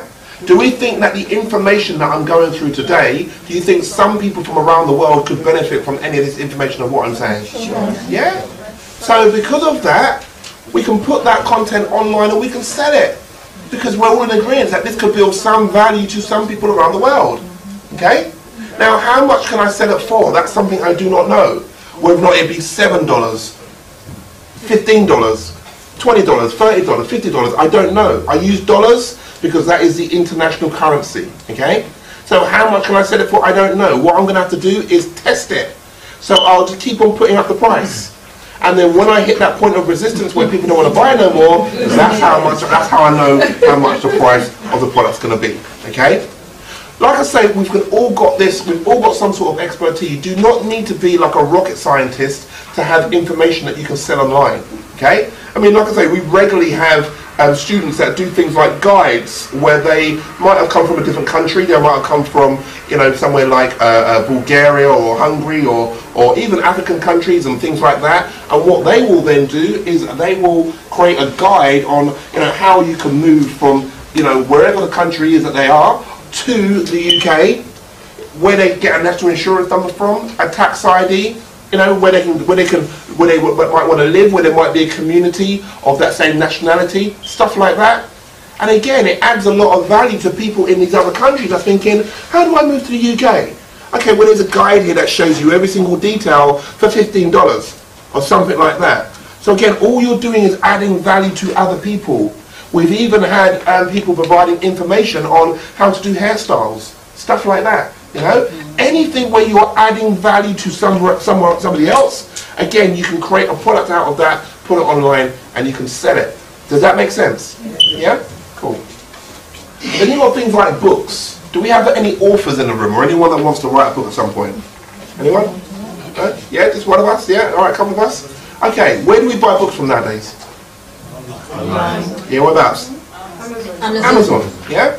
So, in which case, if we are going to be selling books, then Amazon is a great place of where we can sell some of our content, yeah? Now, look, you know what I was saying about blockbusters? All I'm going to say is good luck, W.H. Smiths, yeah? Now, look, again, have they taken the online world by storm? No, they haven't. Amazon have now got the market share. Once upon a time, it was companies like W.H. Smiths. You know, so that's why they now start selling lots of other items, because they've not got that big market anymore, so they have to start diversifying, okay?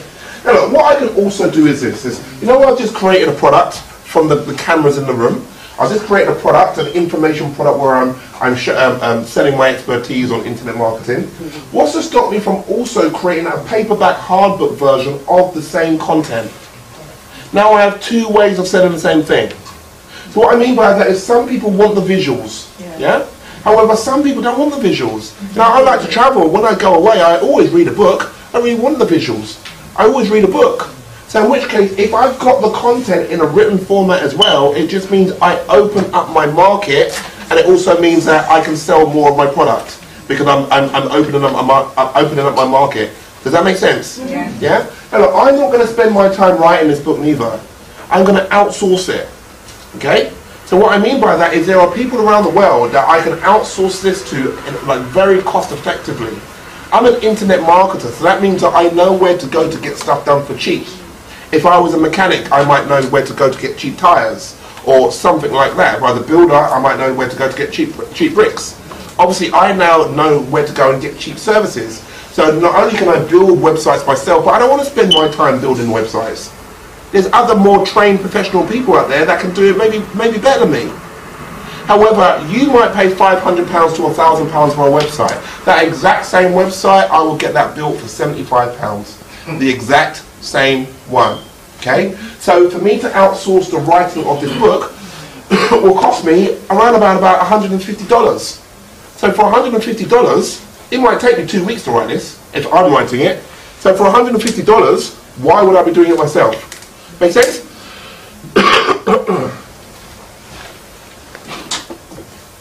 Oh, 15 minutes ago, yeah?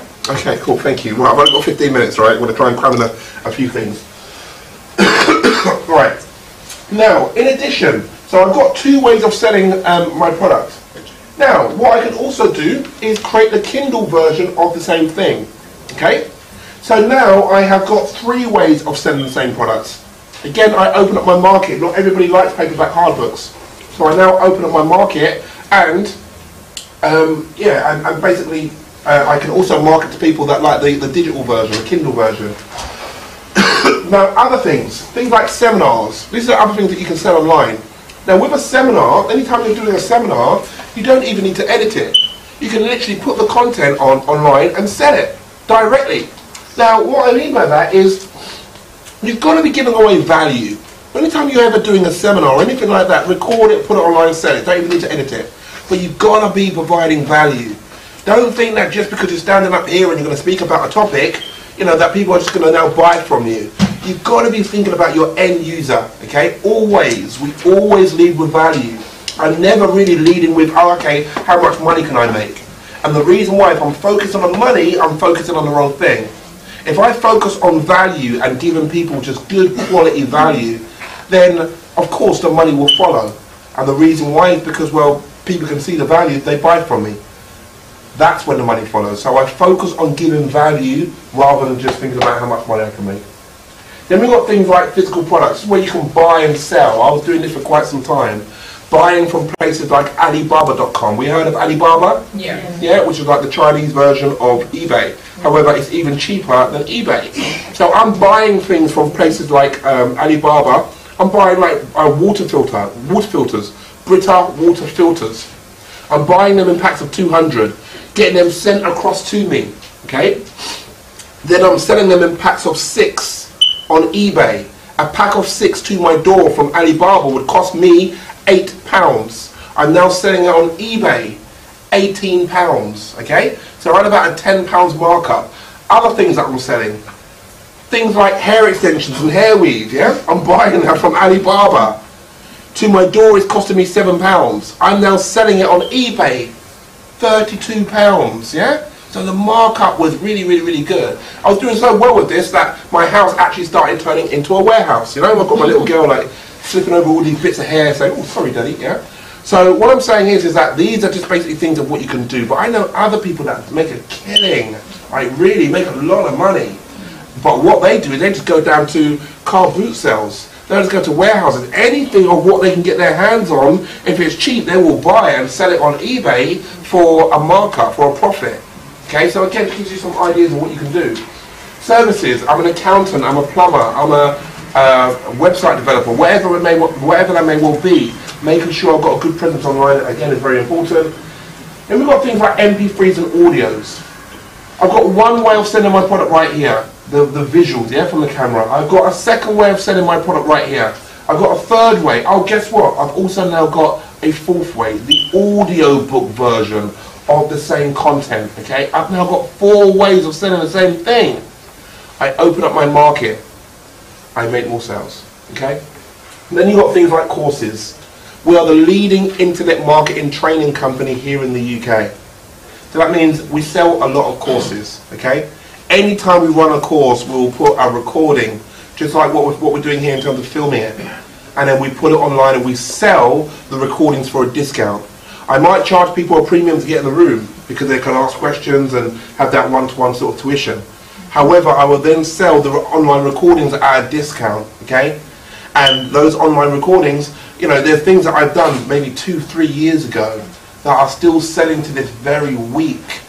I worked 2 years ago standing in front of a classroom, delivering some content. I put it online, and now it's still working for me 2-3 years later. So again, anytime you ever do any courses, you've got to record it. It's up to you, but you've got to record it. Because again, you can now just maximize your profits by selling it online around the world. Yeah? Cool? So that's how that works. I'm going to quickly run through a couple of little quick case studies. I haven't got that much time, so I'm only going to try and keep this as briefly as I possibly can. I just want to give you some ideas of what we do as internet marketers to make a decent amount of money. And I want to show you that it's not that difficult, because it really isn't. You know, a lot of you, no doubt, are a lot smarter than me. I can promise you that. Yeah? However, the only difference with me is I know how to do some things on Google. That is it. Okay? So I'll give you an example. This is Katie, another student of the Internet Business School. Now, Katie, she's got a permanent makeup training company. So she teaches people how to apply permanent tattoo makeup. Okay? Now, Katie wasn't far away from going out of business when she first came to us. However, just by applying some of the things that we taught her, she went on to make over £30,000 every single month. 30 grand a month. How? Believe me, I know it probably looks like quite a lot of money, but believe me when I tell you, it's not that difficult. Watch. Katie was trying to get on the front page of Google for the search term permanent makeup. When I mention a search term or a keyword, I'm mentioning whatever you type into Google. How to make money online is what you call one keyword. You know, flight to Mauritius is a keyword, yeah? So even though this might have a number of different words within the phrase, it's still considered as one keyword, okay? So Katie was trying to rank for permanent makeup. However, what she was finding is that the search term permanent makeup, which is getting 50,000 searches a month, is too competitive. There's other companies out there that have been going for the last 10 years and they already make £5 million a year and they spend 40 grand a year on their internet marketing. So how can she compete with players that are already established like that? It's like me trying to rank on the front page of Google for the search term buy computer. It's not going to happen. What I mean is that, am I going to try and compete with Toshiba, with Apple, with Sony? You know, with HP, it's just not going to happen. It can't. I can't do it. So what have I got to do instead? I've got to target different types of keywords. So permanent makeup is too competitive. So what Katie then had to target was permanent makeup training, which is not getting 50,000 searches a month. This is getting more like 200 searches a month. So there's a big difference. So Katie initially was like, well, no, Jay, no, I don't really understand that, Jay, because, you know, not all of those 200 people are going to land on her website, and they're certainly not all going to buy from her at £2,000 to £3,000, which is how much her training starts from, okay? So I was like, okay, cool. Well, what you've then got to do in situations like that is you can't just only target permanent makeup training, which is only getting 200 searches a month. What about also targeting the search term tattoo makeup training? That's another 100 searches a month. How to apply permanent makeup, another 200 searches a month. How to apply tattoo makeup, another 100 searches a month. What I'm saying is that because the search volumes are quite small, the bigger players don't want to play in that space because it's quite small volumes. So that means that the competition is not as difficult. Does that make sense, everyone? Yeah? So watch. Katie then has got ranked for around about 20 to 30 keywords, okay? All of which, how to apply permanent makeup, how to apply blah, blah, blah, blah. All of which are getting 200 to 300 searches a month. The combined volume over the 20 odd keywords is around about 5,000 searches a month. Is everyone with me? The combined volume, yeah? I really want everyone to understand this, okay? Because this is really important. It shows you everything of what we do. The combined volume is 5,000 searches a month, okay? Now, we know how you can get to position number 1 of Google, okay? Doing something called reverse engineering, okay? We've been doing this for a long time. So something called reverse engineering is what's going to get you to the number 1 spot. Now, Google will tell you that there is around about 75% of all people will hit the number 1 spot on Google, okay? 75% of all people, all right? So in which case, if Katie is at the number 1 spot for majority of those keywords, so that means that 75% of all of that traffic is going to land on her website, okay? So if she is getting, say for example, if the combined volume is around about 30 odd thousand, and she's picking up, combined volume is 5,000, and she's picking up around about 75% of all of that traffic because she's at the number 1 spot for 20 odd keywords. That's around about 3,500 people that's going to land on her website on a monthly basis. Is everyone with me? Yeah? So out of the 3,500 people that are landing on her website on a monthly basis, her training starts from around about £2,000, £2,000 to £3,000. How many people need to buy from her from the 3,500 before she's making 30 grand a month? What do we think? 15, 10 to 15 people. 10 to 15 people out of 3,500. That's a conversion rate of less than 1%. It's less than 0.5%. This is a conversion rate of around about 0.35%. But she's still making over £30,000 a month. Does this make sense? Yeah?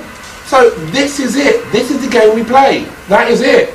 It's volume of traffic. Okay? And then there's a product. And then again, depends on the price point of your product. Converting at X will give you X. Katie done so well that in 2012 she actually won a business award. Okay? So it just gives you a bit of an idea. Videos as well. Look, this guy, just quickly, I'm going to quickly rush through these slides real quick. This guy, another student of ours, he sells like little novelty items like I Love London mugs and stuff like that. Now, just by applying videos to his marketing, he is now doing, he increased his revenue by as much as 120% because he's using videos. What I mean by that is videos on the front pages, yeah, of your website. What that does, it breaks down every single thing of what you're doing very quickly. You can't always expect people to give you the time to have a look over all of your website to get an idea of what you're doing. Because, you know, nowadays people are short on time. It's like, well, I haven't got the time for it. So in which case, by you having videos, Google will tell you that people are up to 85% more likely to buy or use your services after watching video. My advice to you, make sure you use videos. Opt-in forms as well, which allows you to build a database and send out emails to your clientele, yeah? stuff like that. We're all on different people's email lists. Having little things like this just allows you to capture people's details. So again, very useful, okay? I'm going to quickly run through some of this because we're short on time, so you can see how many slides I would have. So traffic nowadays, we're getting a lot of traffic from places like Google. It's the #1 most viewed website in the world, followed by YouTube, the 2nd most viewed website in the world. Facebook, the 3rd most viewed website in the world. Now look, you need to have a presence on these type of platforms, okay? I've got billions of people using these type of platforms. However, one thing that you can do right here, right now, as a quick win, say for example, if you just want to get started, you just come up with a product. Why don't you go to somebody else who's already got your product, who's already got your clients? So I'll give you an example. I've got tens of thousands of people within the dating niche. Yeah, I've done a lot of stuff in dating. Let's just say you've just now created a book, How to Be the Best Date. You can now come to me, you finished the book yesterday, you come to me today saying, Jay, right, here's a book on how to be a best date, would this suit your audience? Yeah, I can't see why not. Okay, if you email that out to your audience, we go 50-50, yeah? Cool, can't see why not. I'll email that out to tens of thousands of people. By the end of the week, let's count up how much money we've both made. Oh, look at that, we've both just made £3,500 each. That is the quickest way to get things moving and get your products and services out there. Go to people who've already got your clientele. You've got things like banners as well, and that's just like advertising on other people's websites, and a few other little sort of set of techniques that you can use as well. YouTube, I love YouTube. You know, YouTube, how you drive traffic from YouTube is you basically put out video content on YouTube with a bit of a call to action, come over here. So, say for example, if you want to know how to market on Facebook very effectively, watch my 5-minute training. Okay, yeah, I've given you a little bit of golden nuggets, like a few little tips. Right, does that sound good? Okay, you want to know more information? Come over here and come over to my website. That's how you do it. That's how we drive traffic, okay? Not that difficult, okay? Google rankings, again, you know, we're able to get ourselves positioned for every single position on the front page of Google for certain search terms. I won't go into that right now. You know, ranking on Google is based on making sure you've got keywords on your website, in the title, description, in your subheaders, in your images as well. In addition to that, you also have to make your website appear very popular in the eyes of Google. So what I mean by that is, if everybody pointed towards one person in this room right now and somebody else walked through this door, where would their eyes be drawn to? Whoever you're pointing at, yeah? That's how your website ranks on Google. However, the virtual way of doing this is for me to have a link from my website, so I might do a review about your website on my website and put a link to your website on my website. That is the equivalent of doing this. Let's just now say that somebody else mentions your website on Facebook. That's the equivalent of another point. Somebody else mentions it on Twitter. Somebody else mentions it on a forum somewhere. So the amount of finger points obviously builds up, and then that's, you know, in the eyes of Google, well, you know, everybody's pointing at this site, it must be really, really, really popular, okay? Now look, apologies, I've only had sort of a short period of time to go through this. Again, I can stand here all day and speak to you about internet marketing. Now look, we do a lot of training, a lot of coaching and training. So if any of you are interested in learning a little bit more, what I'd probably advise at this point in time is you can come down to one of my free workshops, okay? I've got a free workshop that is running, if you just basically Google my name, Google Jay Hastings, okay? It's J-A-Y Hastings. And we've got a number of free workshops. I've got like a 2-hour little workshop that I run in central London on Trafalgar Squares, maybe a couple of times a month. But we also run a free 1-day workshop as well. So next week, Wednesday, we're down in, I think it's Marble Arch, and we've got a whole 1-day workshop down there. So if you like the idea, if you want to learn more, come and see me. I'm going to be hanging about for about another maybe 10 minutes or so. Come and see me. Give me your details, your name, email address. I'll get you registered at one of my events, and I'm going to go through all of this in a lot more detail. All right? So hopefully I've given you a little bit of an insight as to what it is that we do. Like I say, if you are interested in getting any further training, come over, see me, and let's have a quick chat. All right? Thank you very much. Thank you.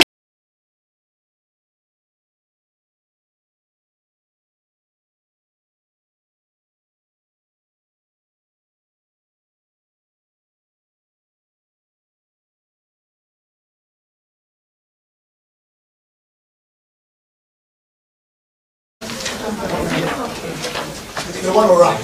Okay. They're preparing for Anyone want paper to write something? Paper for more information? Paper? Will be useful. Paper, pen? I've got pen.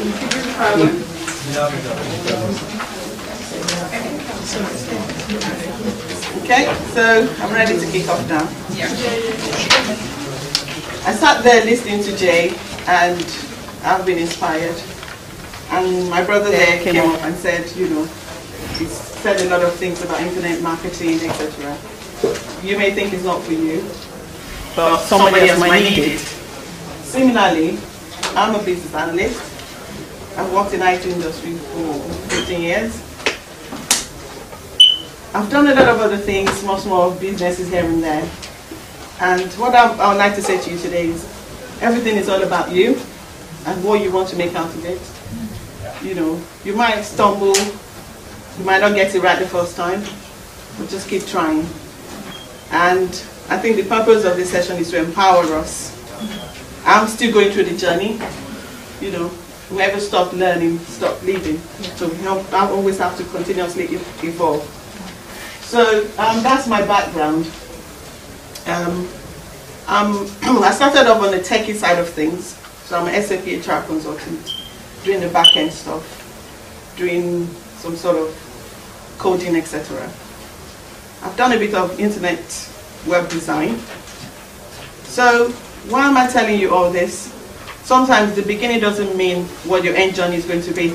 So you can start off as anything, I don't know what you do at the moment, but there's always time to transition and move to the next level.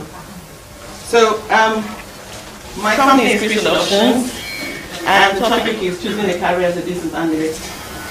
Like I said, it's not for everyone. So we need to just go with me and see whether this is applicable. Have an open mind. Okay? So how did I get into BA? Level of confusion. I moved into UK about maybe 20 years ago. I used to work in a bank in Nigeria. Then I got here, and it was like, you've got to do some kind of, maybe McDonald's, what kind of job to get through? And I said, no. Yeah, and I said, no, I'm not going to do that. I'm already working somewhere. So for a lot of us, it may not be applicable to everyone, that migrates to United Kingdom, you find out that you have to start again, basically. With your first degree, second degree, master's, etc. It's like we have to do 3 times more than the people here. So a lot of confusion, try different IT roles. Then this BA thing started about 7 years, and I thought, I've actually been doing this. So how did it start? IT companies started outsourcing their projects to India. But there's a barrier in India. Those people don't understand English that well. So when they say, build me a website, they'll give them something else. It's not, okay, we need somebody to mediate, to be the go-between us and translating what we need to these people. So that's how BA evolved. So I realized I've been doing requirement gathering, I've been talking to people, I've been engaging with stakeholders. So I need to go for training. So I went for training and draw out my skills, and to God be the glory, today I'm still practicing. I wouldn't say it was easy. You know, the different things when you think you know and you get to that work environment and people pick on you and maybe your personality for whatever reason. But if you continue,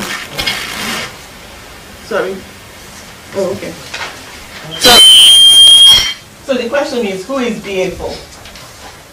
It's for individuals that are new to business analysts, graduates that are seeking positions, IT professionals that are in maybe tech backgrounds and looking to change, or an entrepreneur. I've had someone ask me, but I run a business, so why BA? You need to do analysis, even on your own individual self. There's a topic that we teach called SWOT analysis. You need to understand your strengths, weaknesses, strengths, and opportunities. So if you have a business, it's applicable to you. I'm echoing. So it's not just some kind of work related, I'm applying it to my own business. So I do the analysis. How do I move forward? How do I grow from where I am? Okay? So why BA? Why business analysis? There's a lot going on in the industry right now. There's massive. If you go to JobServe, www.jobserve.com, put in business analysis, lots of jobs. In fact, there's demand, high demand for that position. Why? Because it's low barrier to entry. You do 2-3 days course, you're ready to go. You know, and a friend of mine, she's the lead BA now, and she was saying to me, oh, I need to change my career. Why? Oh, there's so many BAs now. Just get someone that's done 3-day course and is getting the job and is probably earning the same as you. So it's easier to get into, and your skills are transferable. You get people that are homemakers that haven't done any official work, so to speak, but you have stakeholders. Who are your stakeholders? Your kids, your husband, your extended family. You've resolved conflict before, even in the community. So that is typical activities that a business analyst would do. So it's something that if we go through the journey and think through our previous experiences, we can see that we've actually done something relating to that. So it makes it easier for people to get into that position. So what is BA? It's just a set of tasks, knowledge and techniques that we use to identify a business need, to determine a solution, and solve the problem. So I'll give an example. If we go to a GP, maybe we've got some kind of sickness, so we go to a GP. Liken the GP to a BA. The GP is not going to look at you and say, oh, by the way, I think you have headache. You have to tell them what the symptoms are. I'm not feeling this, I'm not feeling that, this is what the problem is. And usually, sometimes they log onto their machine and kind of do some kind of search to figure out what exactly, so they can say, oh, this is what you need. And then they prescribe a medicine. So a BA is similar to that. We ask questions, we interrogate. So if you want a new IT system, or you want to change your process, how things work, what we would ask you, so what do you want? Why do you want it? And then we look for options for you, how you can achieve that. So we are just like a GP surgery. We keep interrogating you until we get to the why. Why do you want to do it? Okay? So what are the options? How do you become a BA?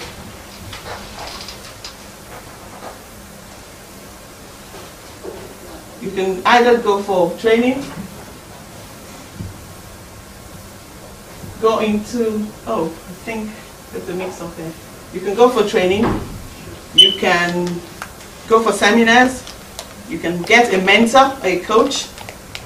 There's different ways of getting into it. But what I recommend for everyone is you need to go for training. Do the certification. If BCS, which is the governing body, if they say you know it, then you're at least 50% there. Yeah?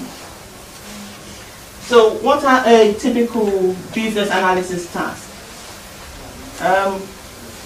What do we do?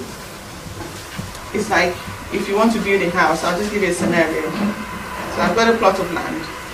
I'll hire an architect. There will be the builder. There will be the designer. There will be the people that will be doing the mixing, the surveyor, etc. So in that scenario, when they come to me for a design, the stakeholder, I'm the BA now, the stakeholder, I'll present it to my auntie here. If that's what she wants, she okays it, I'm fine with that. Then we start the work. If peradventure we build the house, she wants a 3-bedroom flat, maybe kitchen and ground stairs, but we didn't put any kitchen down, we put it in the middle floor. You're going to say to me, that's not what I asked for you. So in that scenario, as a BA, I need to now go back to the people, the builder, and they will do something called impact assessment. So if we put the kitchen down from here, put it back upstairs, what's the impact of that? Then I'll present that back to you. Always, I have to keep communicating with my stakeholders, my sponsors, the builders, the person that gave me the job to build the house. So it's like a communication going on until I can deliver what you've asked for. Yeah? So what are the routes to get in? You can do a foundation course. It's called Business Analysis, BCS Foundation course. You can choose to go via the diploma route. In the diploma, you have the core modules, Business Analysis Practice, Requirement Engineering. This is the must. And then you can choose one out of these other two. You can either choose Commercial Awareness, Foundation. If you have the foundation, they will exempt you from this. So which is that one above there. And you can do maybe modeling, business process modeling, system modeling, etc. So if you want to go via the business side of it, you can choose the business process modeling. If you want to do the system side of it, you do the system modeling techniques. So there's different routes that we go as a BA. So what are the earning potentials? Like I said, you can do 2-day training, get your CV prepped up, and you're ready to go. It's all about having the gravitas. Can you defend that CV? Do you have the knowledge? Bear in mind that you have transferable skills, so you can draw that out and say, I've actually done this in this way. And your CV is, you're selling yourself, basically. So as a junior BA, you can get from up to £250 a day. And if it's permanent role, maybe 15. They need up to 2 years experience for you to be in there. So as a BA, you can earn up to £400, 35k, or minimum up to 5 years experience. As a senior BA, you can earn up to 400 to 550. Again, 5 years is the band. And there's still career progression. You can end up being a lead BA or principal BA. If you go to financial services, they pay more. So in banks and insurance and all that, you get to earn even more than this. Okay? Any questions so far? Okay. My question is this. You analyze how to become a PA, but from my own personal experience, it's more than 2 or 3 days training.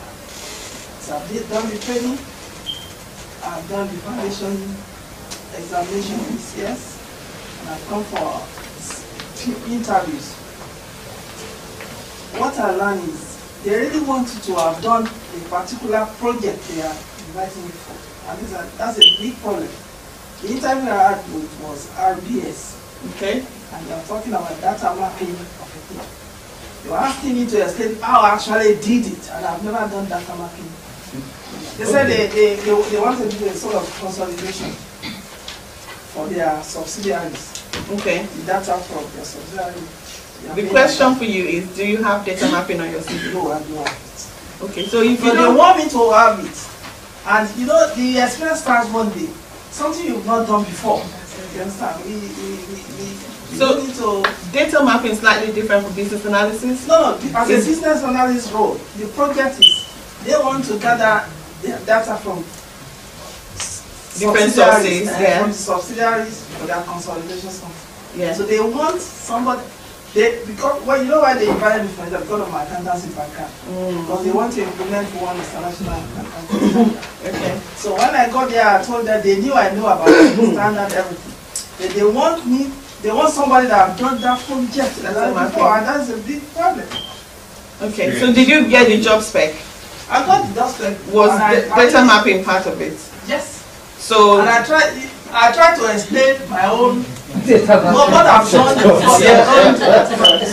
Yes. But they are saying that you actually did something of that issue for subsidiary a group.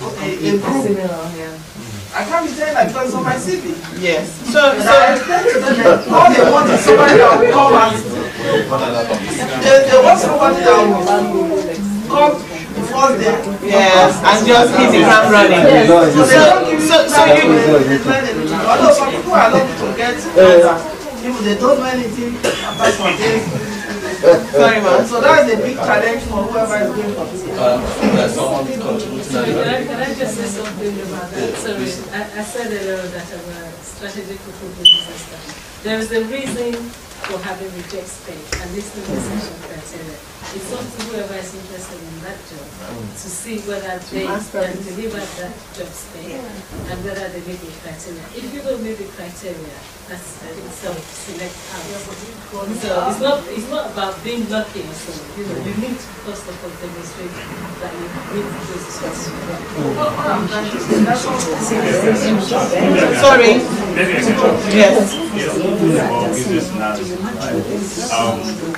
Your role as a business analyst, you're not the one to actually do the I know. What they expect you to know is to have been involved in, if they say data mapping is critical to this role, they expect you to have been involved previously in data mapping projects. While you are on that project, you will still be doing BA responsibility. So now all you need to do to be able to cover that is for you to haven't seen the job spec. Go back, sit down and read about data mapping, what is involved. So now when you now come to the interview, you're not going to say, then I'll put A, then I to B. That's not what you want to do. But then you know the parties that are involved, the actors that are involved in that project. Those are the people you will now be saying you have worked with. And that's what gets you the job.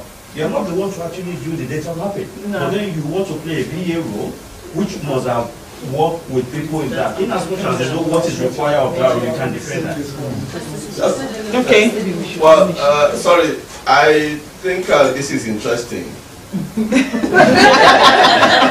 Well, it's interesting because when you started, one of the things you mentioned is transferable skills. Yeah. And that's, to my understanding, that's all he could have done. You have the experience, you have an accounting background, you got what they need. By the time they went through your CV, they know you have what they need. So to me, they were looking for someone that could kill two birds with one stone. And that's where you faltered. Yes, and you don't have to be an expert in data mapping. You don't have to be. You need to understand the fields. You need to understand the relationship between those data. I've been in a data mapping role. Analysis. Yes, but because I didn't say I'm a data analyst, they had to outsource that bit. But I need to understand the fields, the relationship. If you want maybe names, it has to be alphabets. If you want NI, it has to be alphanumeric, alpha and number. So I need to be able to get that. Okay, what is the field number? We need to be able to take like 25 character. I'm not going to do the mapping. I don't understand how that works. So they don't expect you to be an expert in every field. So if you get a process modeling, I can understand that. That's a BA task. You know. But if it's things that are domain specific, if it's things that is IT or system specific, they expect you to just have the knowledge and understanding of it, of how it works. Yes, because, sir. Can I just put an approach to it? Because we also just selected the equipment. I don't think. What I say to you, my brother, is this, and everybody here: if there's a job role you're interested in, okay, and you want to apply, if your dream employer is Halifax or High Street Banks, go and apply for that job at the what's it called? This other banks. Okay. Yeah. Go and expose yourself, and you then come back and don't feel defeated. Okay. Go and do that. Say, what would I be asked? And then you know what you need to prepare for. Because you cannot master it all. She's talked about this like that. If you're a project manager, for example, you're a Prince 2 specialist, and you get to somewhere and they're talking about a different platform that you haven't used. But you need to be able to transfer your Prince 2 knowledge into that. But first is, what I want to achieve standing up is say to everybody, it doesn't matter how little you know. Get prepared to move forward, and each challenge should be a springboard inspiration for you to say what is there and not. Don't close the door. Don't close the door. You can still do it. Okay. Sorry, I think again there is what we call the learning curve in this. It's like Maybe I should be quiet. I just sound Okay. Right. Sorry, sir. Sorry. I want to speak from experience. If you're looking for a job in this country, one, you need to network. When I say network, I mean if you are in, let's say you're looking for BA role, you should have people that are already either in there and people that are actually seeking for the same role, such that if I go for interview and I ask questions, they ask me questions and I answer. When I come back here, I didn't even get the job, but I have the questions handy. I can share with you, and that will help.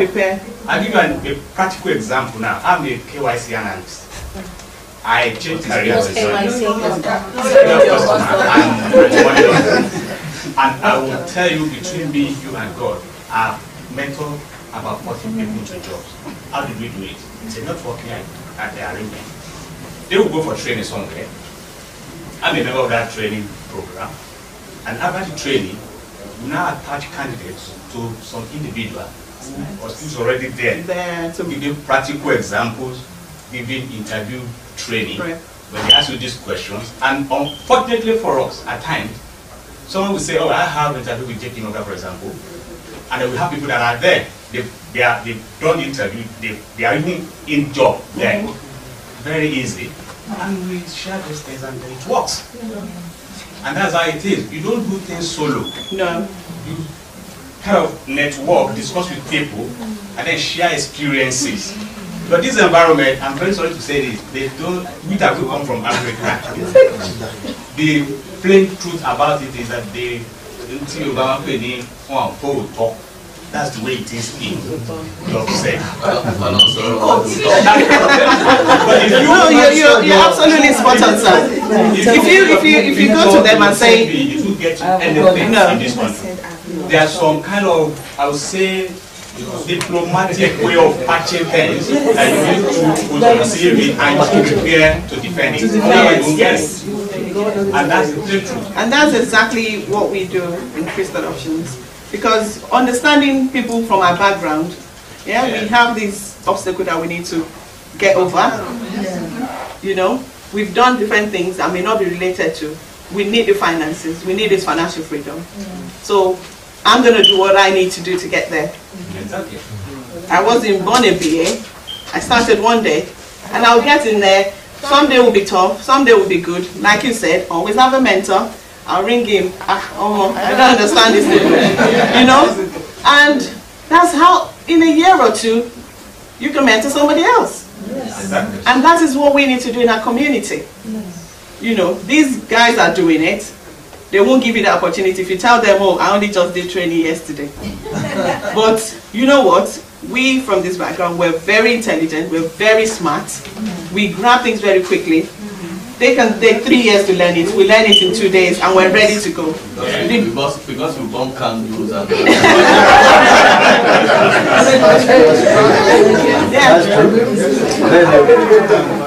And the key thing is, be committed, be determined, be focused. That's why I say to people, be switched on. Even if it's KYC that's starting today, I'm ready. Do you understand? Don't be static. If it's not BA, then it's PM, project management. If it's not project management, there's Workday, there's SAP. We have to be on the go. Because I'm here in this country for a limited time. I plan to go back home at some point. And we need to go with, you know.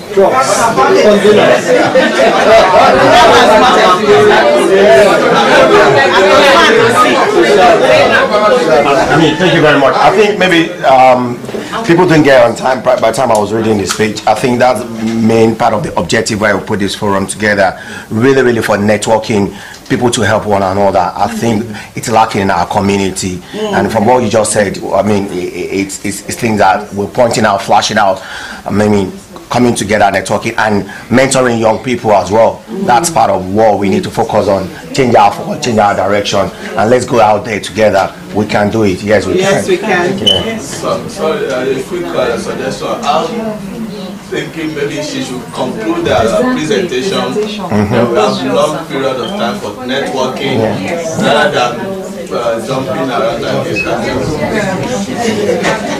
I think him interjecting is good, because then he kind of cements what we've been listening to all day today. I think if we were to go home now, we've achieved, if not 90% of why we're here, is to get that mindset in the right place. And it's not about age, it's not about your education. It's, where am I now? Let me do an analysis of myself. Where do I want to be? Have a goal. In the next 3-4 months, I need to get this. And whatever it is, like my brother said, burn candle, do whatever. I know people that are 50 that just started their career as a PMO or a business analyst.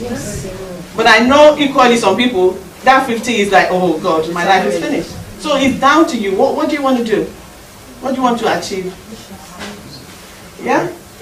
So moving on, I'm just talking about my training.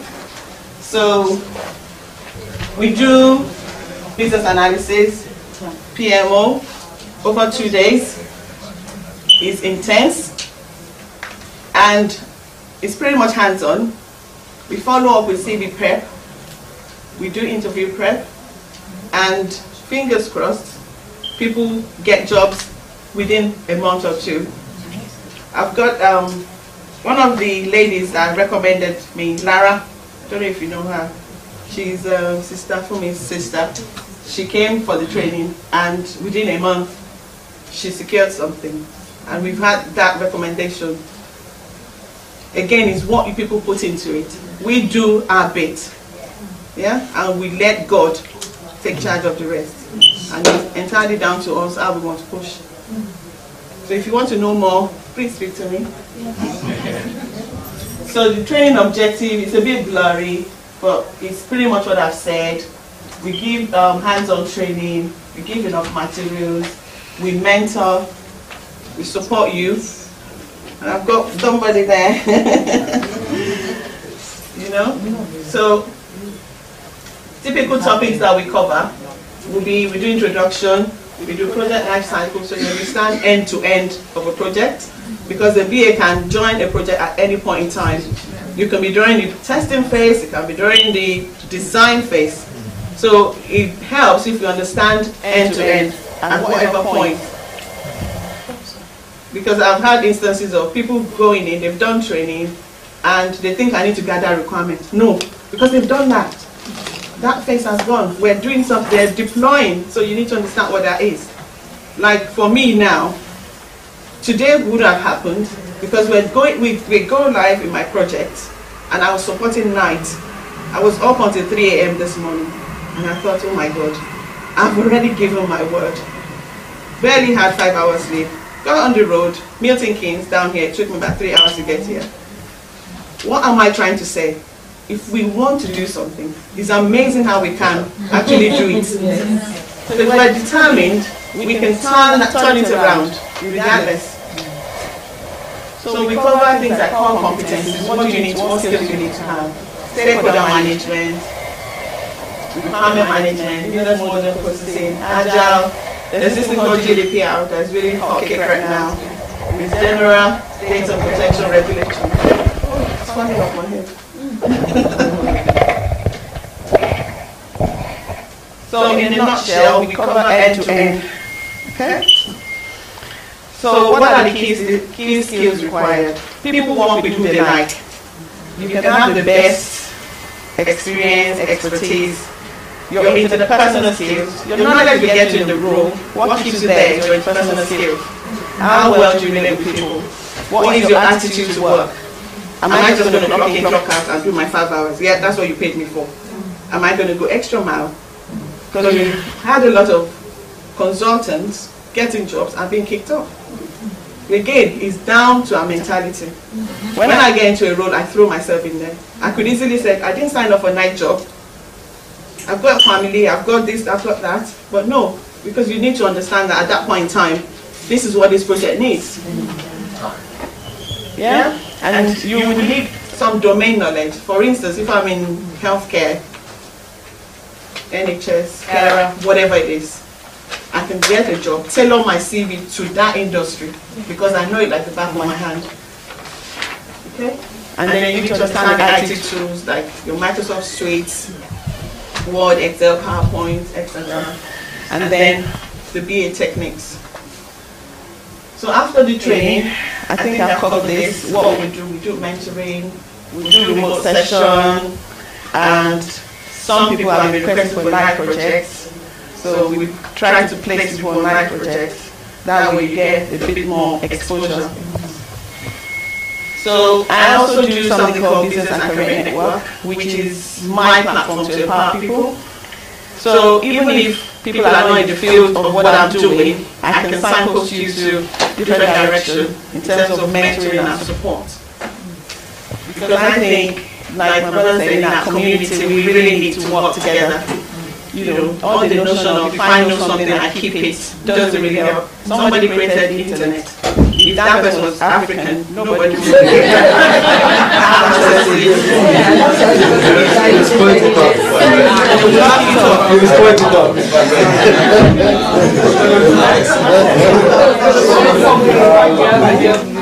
So I think I've got my message across well, and if I've got a free document, a PDF that I will send to everyone who is interested in. And I have another material about CV, but I think my time is up.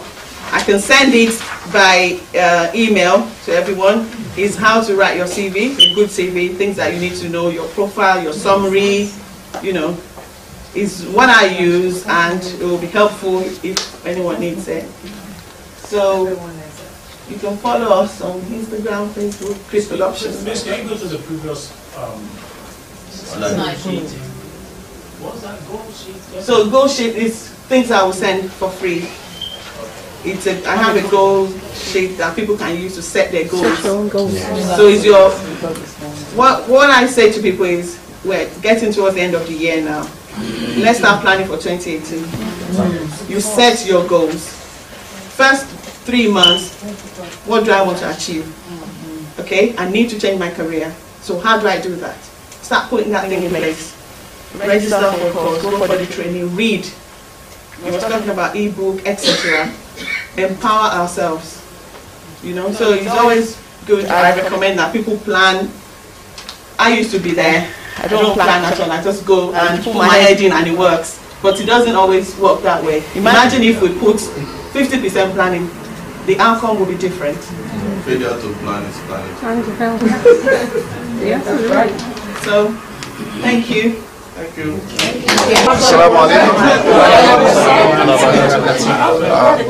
My name is Dawood Awolisi. As you can see, today is our inaugural professional seminar.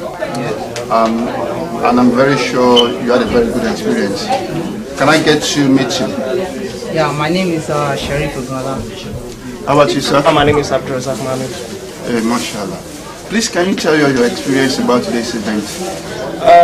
It's, well, I wouldn't say it's one thing that I've learned. I've learned a whole lot of things, and I like the way the program is organized because it embedded a whole lot in one.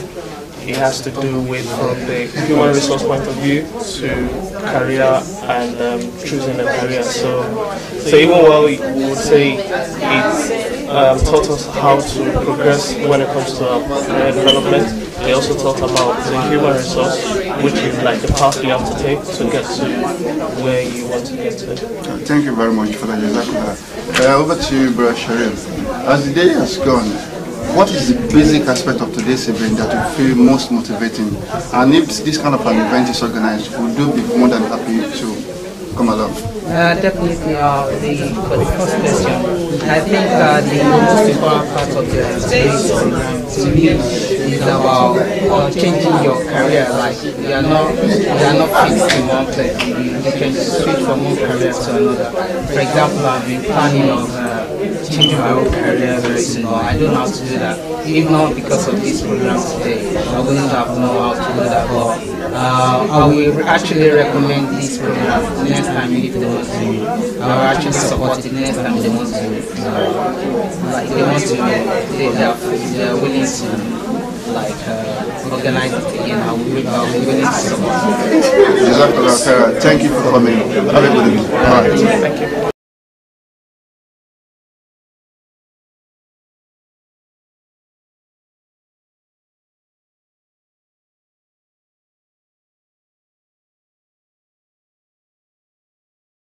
What is your experience like?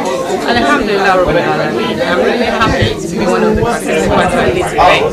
Being the first one being organized, especially by Nasfat and the Muslim Forum, it is something of a joy to me because I've been attending different events and forums like this. Being the first one that is your own, organized by Nasfat and Muslim community for we Muslims, especially the professionals and women in particular, because being a woman and seeing other, at least out of the 3 participants, 2 of them happen to be women like me. So that's to show us that as Muslims, sky is a rather than the limit.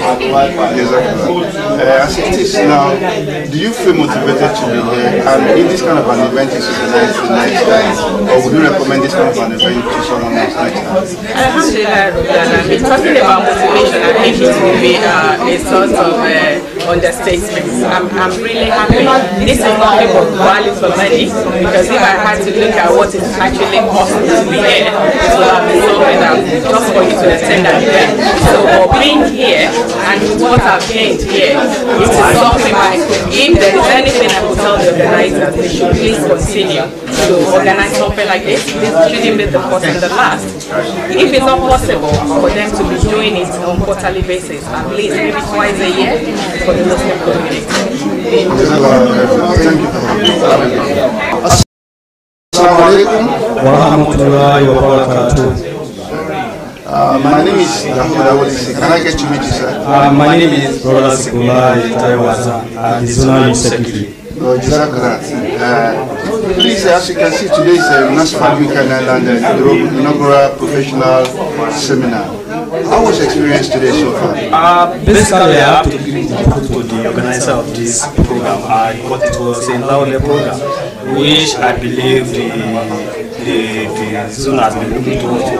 Because basically, even though I joined them late, and the little I met, like the internet marketing and the business analysis aspects, it was very inspirational program for me, which I believe I want the organizer to continue with this program. Probably if they can organize twice in a year, it will be very good for the entire member of the Nasfat and other Muslim organizations in the UK.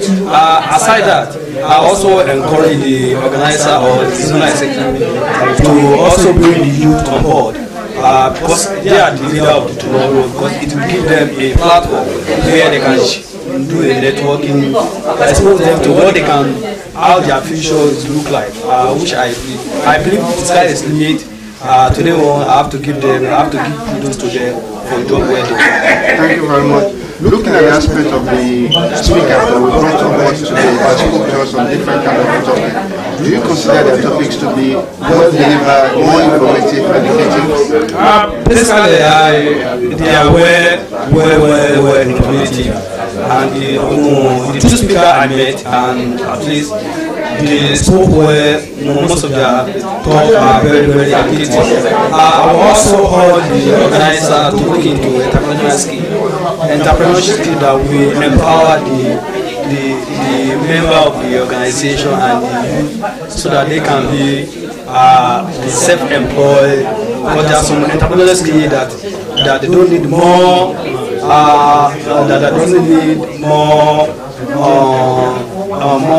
That need more a little skill that can empower the individual to be on his own. Which I believe the next forum, which I believe it might be coming next year, they should be able to entrepreneurial skill that can empower the youth and the entire member of the organization and the Muslim so that it can reduce unemployment, so that we will not be looking for a white collar job, so that they should be looking into, as I said, they should also look into the entrepreneurial skill that they can empower themselves, give them self-employed, so they can build their own small scale organization, or that they can metamorphose to religion organization. But if they can introduce that in entrepreneurial skill to build an organization, the organizer should look into that. Thank you very much.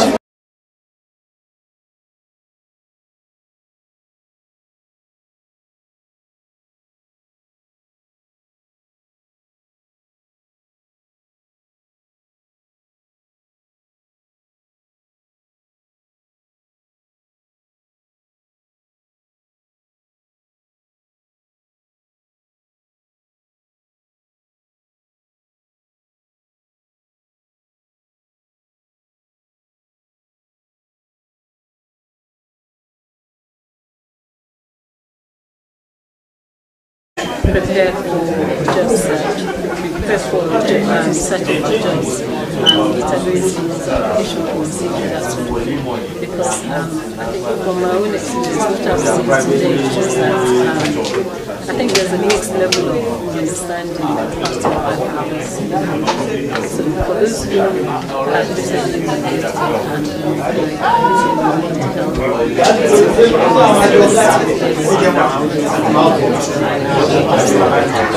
Thank you very much.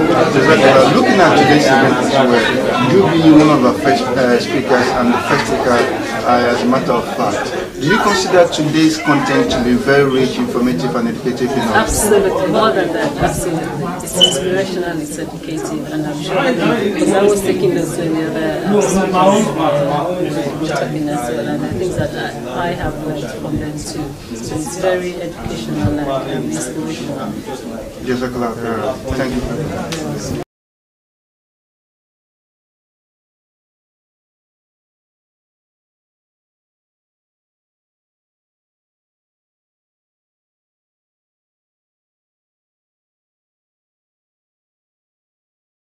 Yeah, you are. You're on Nasfat TV. Nasfat TV. Can we get started?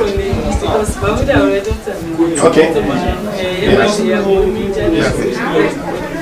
Good evening. Good evening, sir. My name is Dahoud. I will listen. Can I get to meet you? Yes, my name is Ola Moyo. Thank you very much for the introduction. No, I need not to ask you your name, but at the same time, I still need to know the formality. The fact is that you are one of our speakers today, and absolutely your session was very, very intriguing, informative, and so far so good. To wrap the whole event up, what are your thoughts, or what do you think about it? I think it's been amazing, and thank you very much for inviting me. I had a great time. The audience was very interactive. We had a lot of questions, and I think, if not 90%, we achieved the objective of this community, and it's something that we need to do more often, to help our community and empower people. So I'm delighted I'm part of this. Thank you very much. You're welcome. Looking at the whole event as a whole, if peradventure Nasfat contacts you about upcoming event, would you be more than happy to join us, or would you feel okay? These are the areas we feel we can touch. These are areas that we feel, as the event has gone, we need to improve upon. I think it went very well. I haven't observed anything else. Maybe when I think about it. But I think it went very well. It was successful. The crowd turnout was good. All the speakers were fantastic. I learned a lot about internet marketing myself. So yes, I'll be interested. Thank you very much. Thank you. Thank you. Bye now. Thank you very much for your time. Thank you. Yeah. Last one. This one I want to do is free for all. No, me nishe mo ni to ọkùnrin ni ọkùnrin le mi na. Je ti ready to be. Ba mi ti ẹ wá ní kọ́kọ́ jí sí ni kí n wo àbí.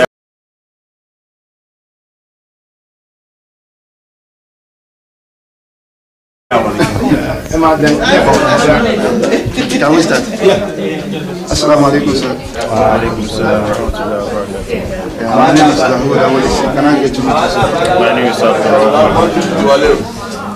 Thank you for attending today's event. I know truly well you are Pages Worker and Chairman. Obviously, you didn't say that. What can you say about today's event so far?